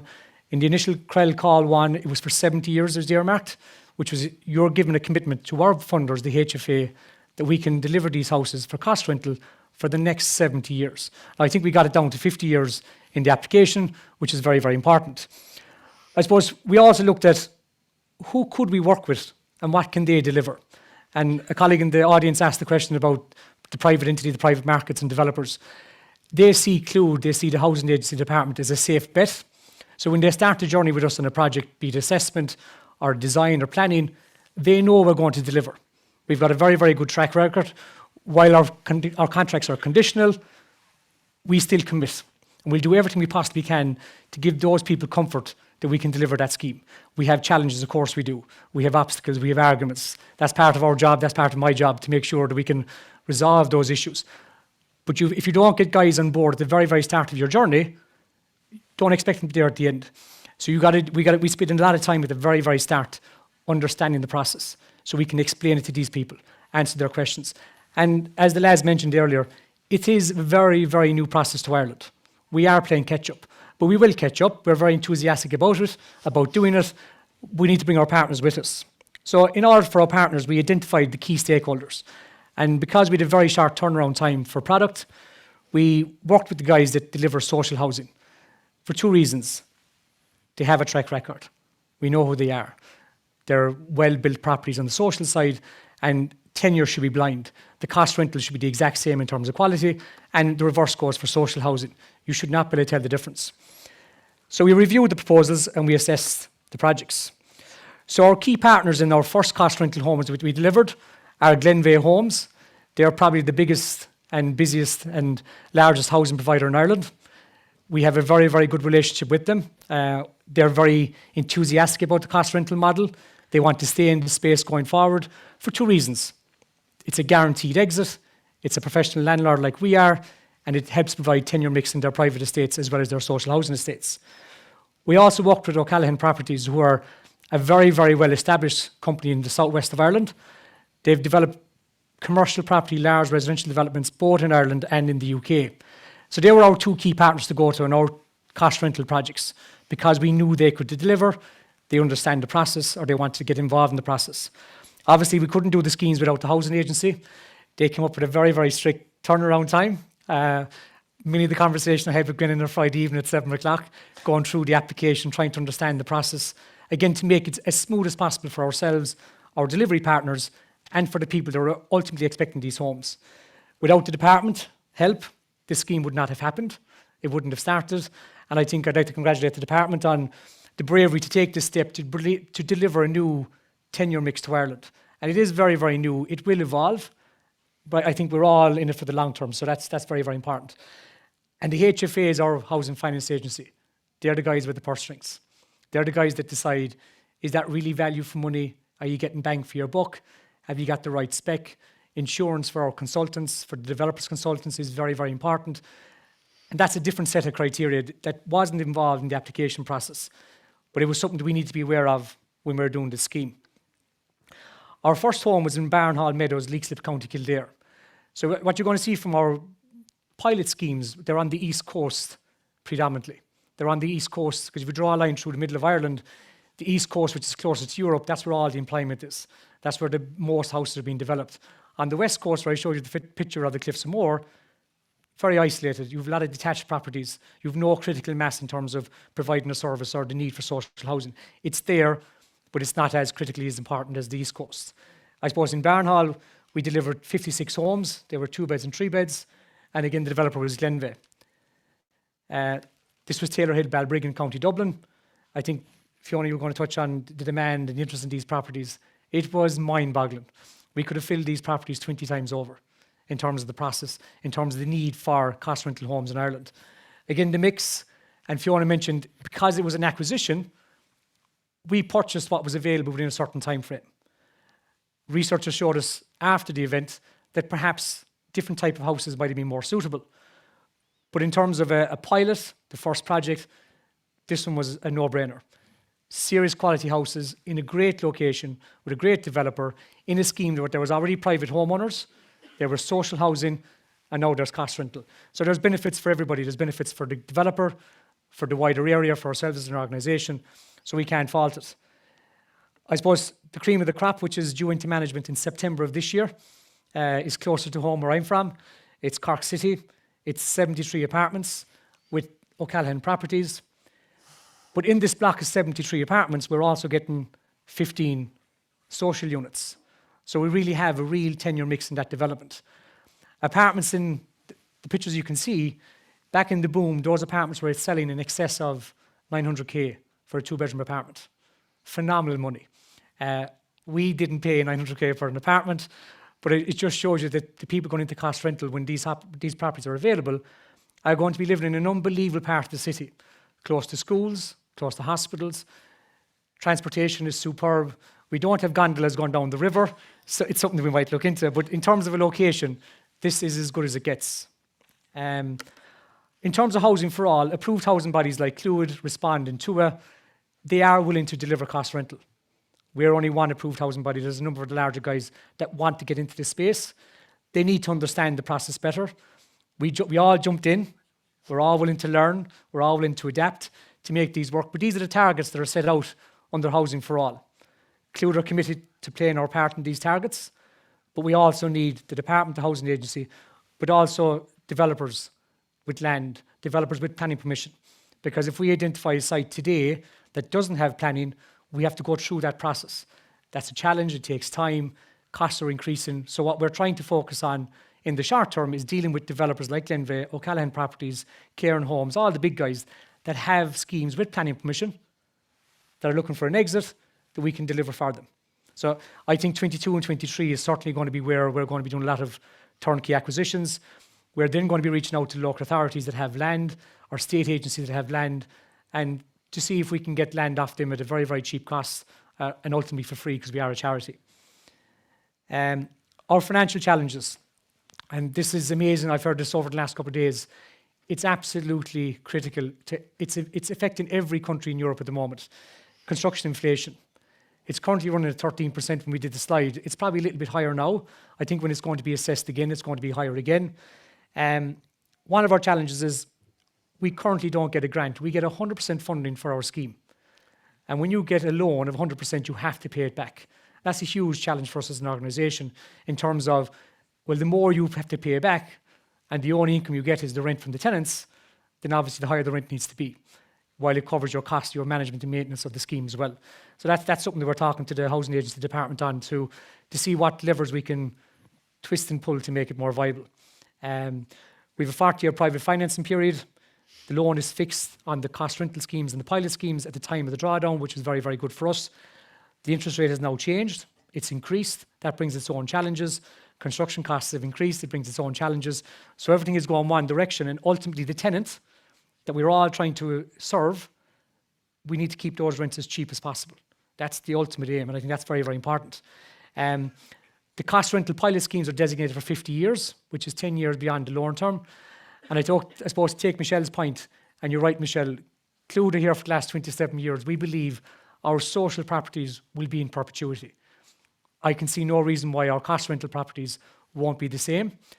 They should always be available for the right market price, for the right people that need it, be that social or cost rental. And I think that's a commitment that Clúid have given and our board have given. Again, the scheme 100% debt finance, which is a challenge. That 100% debt finance has to be paid back. And in the cost rental scheme, the model is set up in such a way that it is a viable scheme. It's going to work. We have enough money from the rents we collect to manage, maintain, and service the loan, which is very, very important. I suppose we have rent set at 25% less than the market rent. That's going forward. In our cost rental schemes, because of the rate we got from the HFA, because of the value we're able to negotiate with our development partners, we've achieved, in some schemes, between 30 and 40% of a discount on the market rent. In the likes of Dublin and Cork City, that's phenomenal. From a Clued point of view, that removes an awful lot of risk. Because when we go to advertise these properties, the demand and the take-up and the need for these properties is going to be, we're going to be inundated. There's going to be a lot of disappointed people, which means we have to deliver more to meet that disappointment, to meet that expectation. I suppose I'll pass you over to Fiona. We're very happy to take some questions, but that's to give you a quick overview of our journey in terms of the cost rental pilot scheme and what we're going to do going forward. Thank you.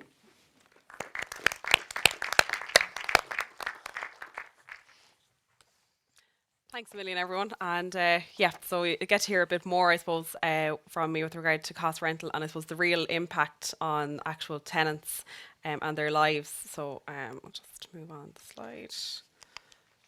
Oops. No.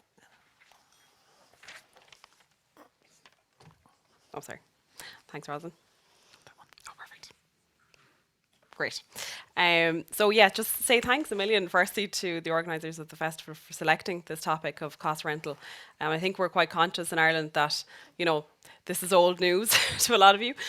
So I think, you know, we really appreciate the opportunity to share with you how we've learned from your models and, you know, how possibly we can continue to learn from your models. So really appreciate you all being here today. So as James has outlined there, Clued was the first organisation in Ireland to deliver cost rental housing aimed at that middle income group that aren't eligible for social housing, as was outlined earlier. There are social housing thresholds in Ireland, but you know, for those people that are still experiencing issues in accessing housing in the market. To date, we've delivered over 60 units across 3 schemes, and they're all, as James has mentioned, they're all in commuter towns close to Dublin. And I think, you know, in time we'll move even closer to cities, and that's already happening in Cork. So that will be great to see. I think that's really where we need to see cost rental develop. But it's great to be part of a whole new tenure. I was at a conference the other day and someone was saying it's not often that you're around for the birth of a whole new tenure. So it really is an exciting time to be involved in housing, providing, you know, long-term affordable housing to these individuals and families, many of whom are closer to work and educational opportunities, which is really important. We've also secured funding for the delivery of a further 270 units, which is fantastic. So the policy rationale, I know this was touched upon earlier, but it is quite simple. You know, the market simply isn't providing homes at an affordable price for this, even for this middle income group. I think it was touched on actually yesterday at the session on the financialisation of housing by Michelle and Julie. So, you know, the simplistic economic tenet of supply versus demand doesn't always apply to housing. Housing is, you know, fixed in most cases. I know we heard from colleagues earlier that we're looking at a really innovative form of modular housing. But, you know, in theory, it's fixed, it's inelastic. It can't be moved in order to align with, I suppose, locational shifts in demand and need. I think we can also agree, as well as this was touched on again yesterday, that housing has been financialised and commodified to a really large degree in recent decades, and in more recent years. You know, large swathes of global capital have pushed up prices right across Europe, particularly in the cities. So it's made housing unaffordable for all but the very few in Ireland, as in other countries. So just to give you an example, currently in Dublin, in order to pay an affordable rent, so say no more than say 35% net of your income, you would need to be earning a salary of over 6,000 a month. And in Cork, just over 4,000. So I hopefully that gives you a sense of the urgent crisis that we're dealing with. It really is absolutely critical.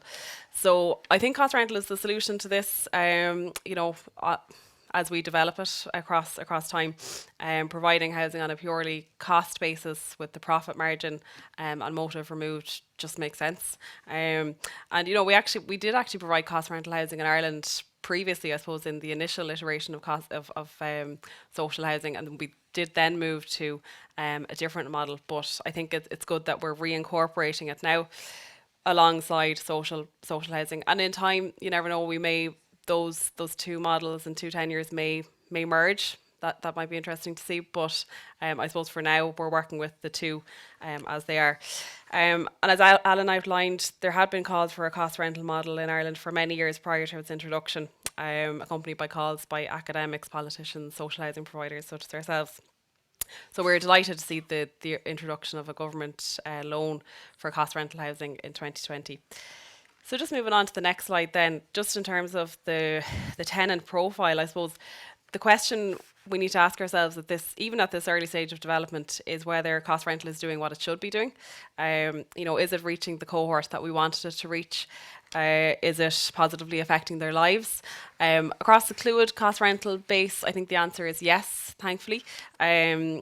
In terms of income, as was referenced earlier, the max threshold is 53,000 net. The main Clúid rental income band is sitting at a median of approximately 42, 43. So it is reaching those below that threshold, but I suppose not too far below as to stray into the social housing territory, which I think is important because, you know, currently, we didn't touch on it in detail, but currently in social housing, rents are based on income. So it's a differential rent, quite novel, I suppose, in Europe. And it does work well. I know there's issues around that as well, but it is very positive as an anti-poverty mechanism. So I think it's important that, you know, this cohort isn't straying into that because I suppose, you know, these rents are higher. That's the reality of it. So I suppose, yeah, that's good to see. In terms of employment then, so most of the tenants in Clúid cost rental are employed in retail, hospitality and healthcare. So again, really positive to see. You know, such sectors can offer secure employment, but they're not necessarily extremely well paid. And importantly, they usually require you to be close to your place of work. So I think that's why, you know, you can't necessarily work from home in retail, hospitality and healthcare. So I think that's very important to take note of. If we want to maintain, you know, vibrant, livable cities like the one we're standing in today, we need to take that into account. With respect to household composition then, so most households comprised a couple and 2 children.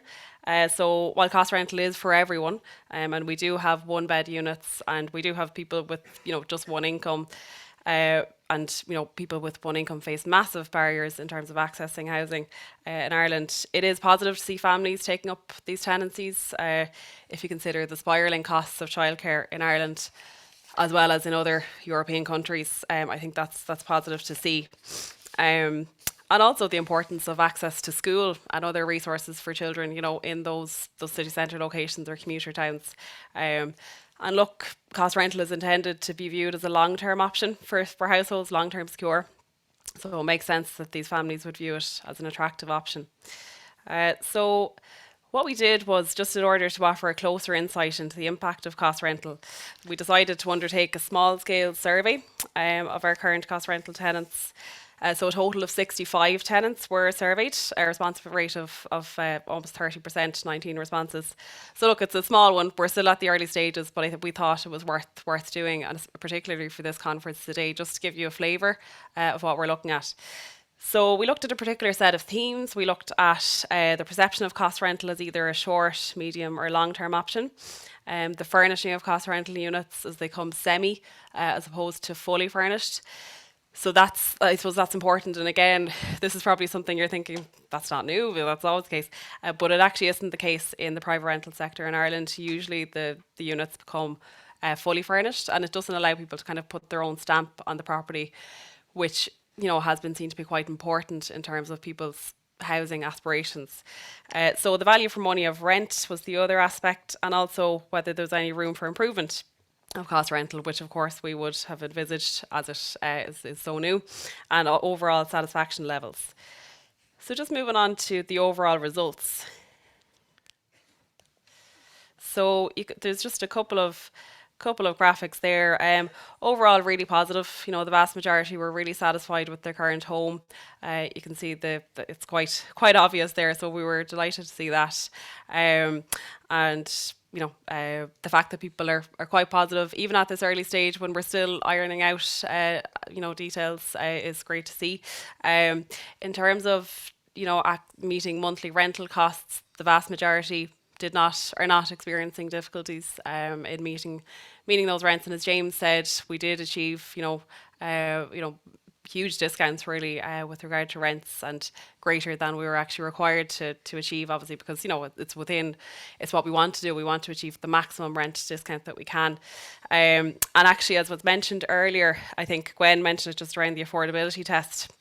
So I think, you know, it's important that you know, obviously we have that 53,000 net threshold, which is vital.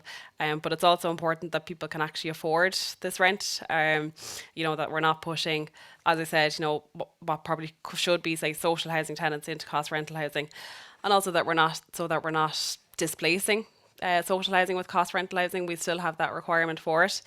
So we do operate an affordability test included. So tenants or applicants need to, I suppose, convey that the rents wouldn't make up more than, say, 35% of their net income, based on that kind of generally accepted definition of affordability across Europe. Caveat to that, I suppose, based on the fact that, you know, rents are quite high in Ireland, and based on, I suppose, the level of urgency and demand for this product, if people can provide evidence of the same or higher rent being paid over, you know, over the preceding 2 years, we accept that as well as an affordability mechanism. So just moving on to the other results then. So in terms of how people view it, whether they view it as a long-term option, short-term or a medium. As I said, you know, we really want cost rental to be seen as a long-term option for people. We want it to be seen in the same vein as home ownership. We want it to be a real alternative to home ownership for people. You know, essentially we want, I suppose, tenure neutrality. So that's been discussed in Ireland since, I think, 2011. But have we really achieved it? I'm not sure we have. But I think cost rental is just one strand in achieving this over time. And really we want the only difference to be, you know, the asset at the end of a person's life, that, you know, with respect to home ownership. So we want to provide that level of long-term security of tenure. So positive to see that, you know, our tenants are, I suppose, are aligning with us on that, that people see it as a long-term option. And as I said, you know, there is, I suppose, it's a semi-furnished product, so we just provide white goods and flooring. There has been a lot of research done around, you know, aspirations around home ownership, and, you know, the ability to put your own stamp on a property as, you know, a really important aspect of wanting, a reason for wanting to purchase your own home. So if we can do that in cost rental, you know, job done. That really makes it as, you know, an equivalent, I suppose, to home ownership. So it's great to see that people really did, I suppose, take that up with gusto, that they really liked having the ability to furnish their own home, because I suppose it's a real cultural shift in Ireland. You know, we do view renting as a short-term option at the moment, and we want people to see it as a long-term thing. So you know, it is positive to see that people didn't see it as a negative of cost rental, that, you know, the rents were the furniture wasn't provided, etc., that people could provide their own furniture. So we're delighted to see that. Now, just moving on to the qualitative research, or qualitative aspect of the research, so just the comments from tenants in relation to cost rental. So you can see here just a flavour of it all. So no crazy increase in the cost of rent, smaller rent, we won't need to move, it gives us more security, we can have a home of the appropriate size for a family, with security of tenure that's not available in the PRS, the private rental market. The stability and ability to plan for the future, and then the security and feeling that this is my home. So you can see, if you even just pick out the key themes, so home, security, if, you know, stability, I think we can really see the positive benefits of cost rental housing. Of course, I only picked out the positive comments. No, I mean, there is room for improvement around, I suppose, how we do it, and even in terms of achieving better value for money. But it's great to see that feedback from the tenants. So just to conclude, I think we are reaching the appropriate group in cost rental. We're reaching that income base that we'd hope to reach. We're reaching, I suppose, that employment sector we'd hope to reach as well. And I suppose over time we'll continue to even target cost rental in an even more kind of finely tuned manner. So that's really positive to see from the research that we did. Secondly, positive feedback. Great to see. Room for improvement, as I said, around all aspects of it. But overall, genuinely, we were blown away by the positive feedback with regard to it as a new housing tenure. So great to see that. And then finally, in terms of future development, I think, as Gerlinde alluded to earlier, and as Alan said, we're only at the start of this. We really do need to develop cost rental at scale to achieve better cost efficiencies, but also to actually have a stabilising impact on the overall housing market. So not just to provide affordability to those tenants who are in those homes, but to counterbalance the market forces, I think would be really important. And also culture. We still we're a post-colonial society where everyone there is this sense that everyone in Ireland wants to own their own home. I'm not sure that's true. I think that's changing, but I think we still need to work at it, and I think cost rental is the start of this in Ireland. So thanks very much, everyone. I hope that was informative. I hope you've learned a bit about our model, and happy to answer any questions. Thanks very much. Okay, thanks very much, Fiona. So we have time for, I can see a question already there. Time for questions now for Fiona and for James.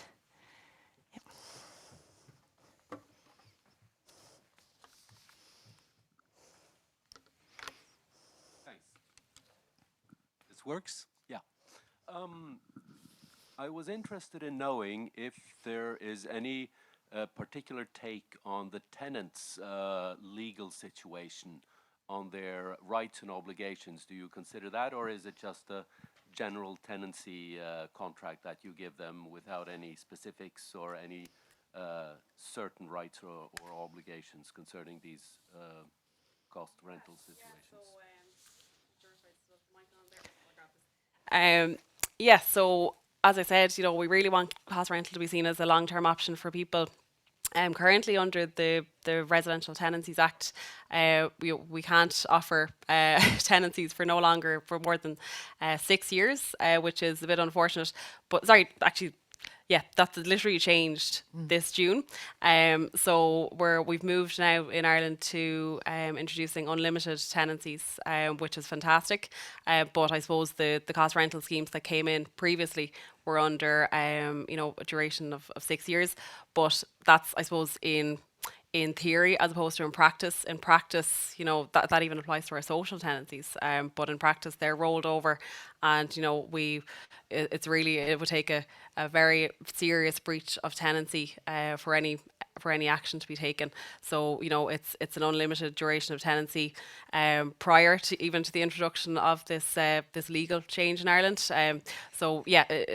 I suppose we're delighted to see that that's something that we call for.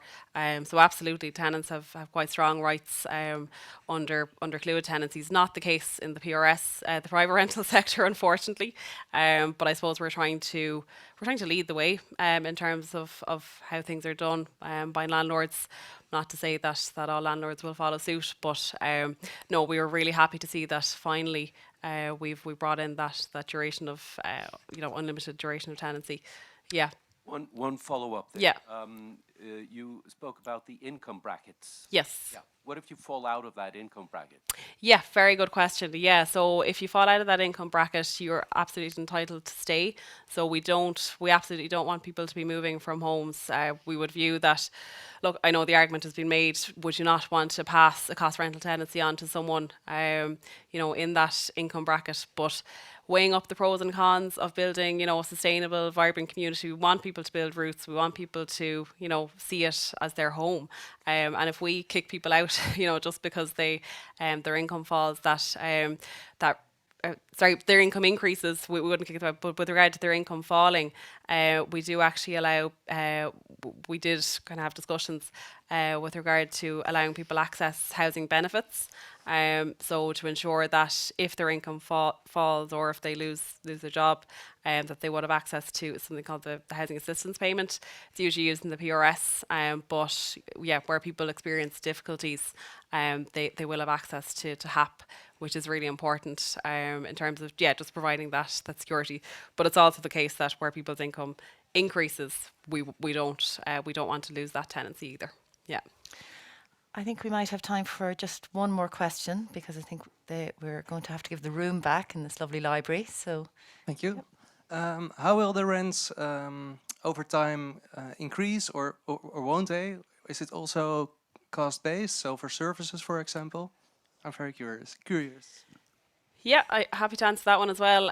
So in terms of increases, so there is provision for rent increases in line with inflation. So inflation is currently running at about 5-6%. So that's why Alan mentioned earlier, those limits have been capped now at 2%. So, but there is that provision, I suppose, but we don't want to raise rents unnecessarily. We would only raise rents in line with the management and maintenance costs that we're dealing with.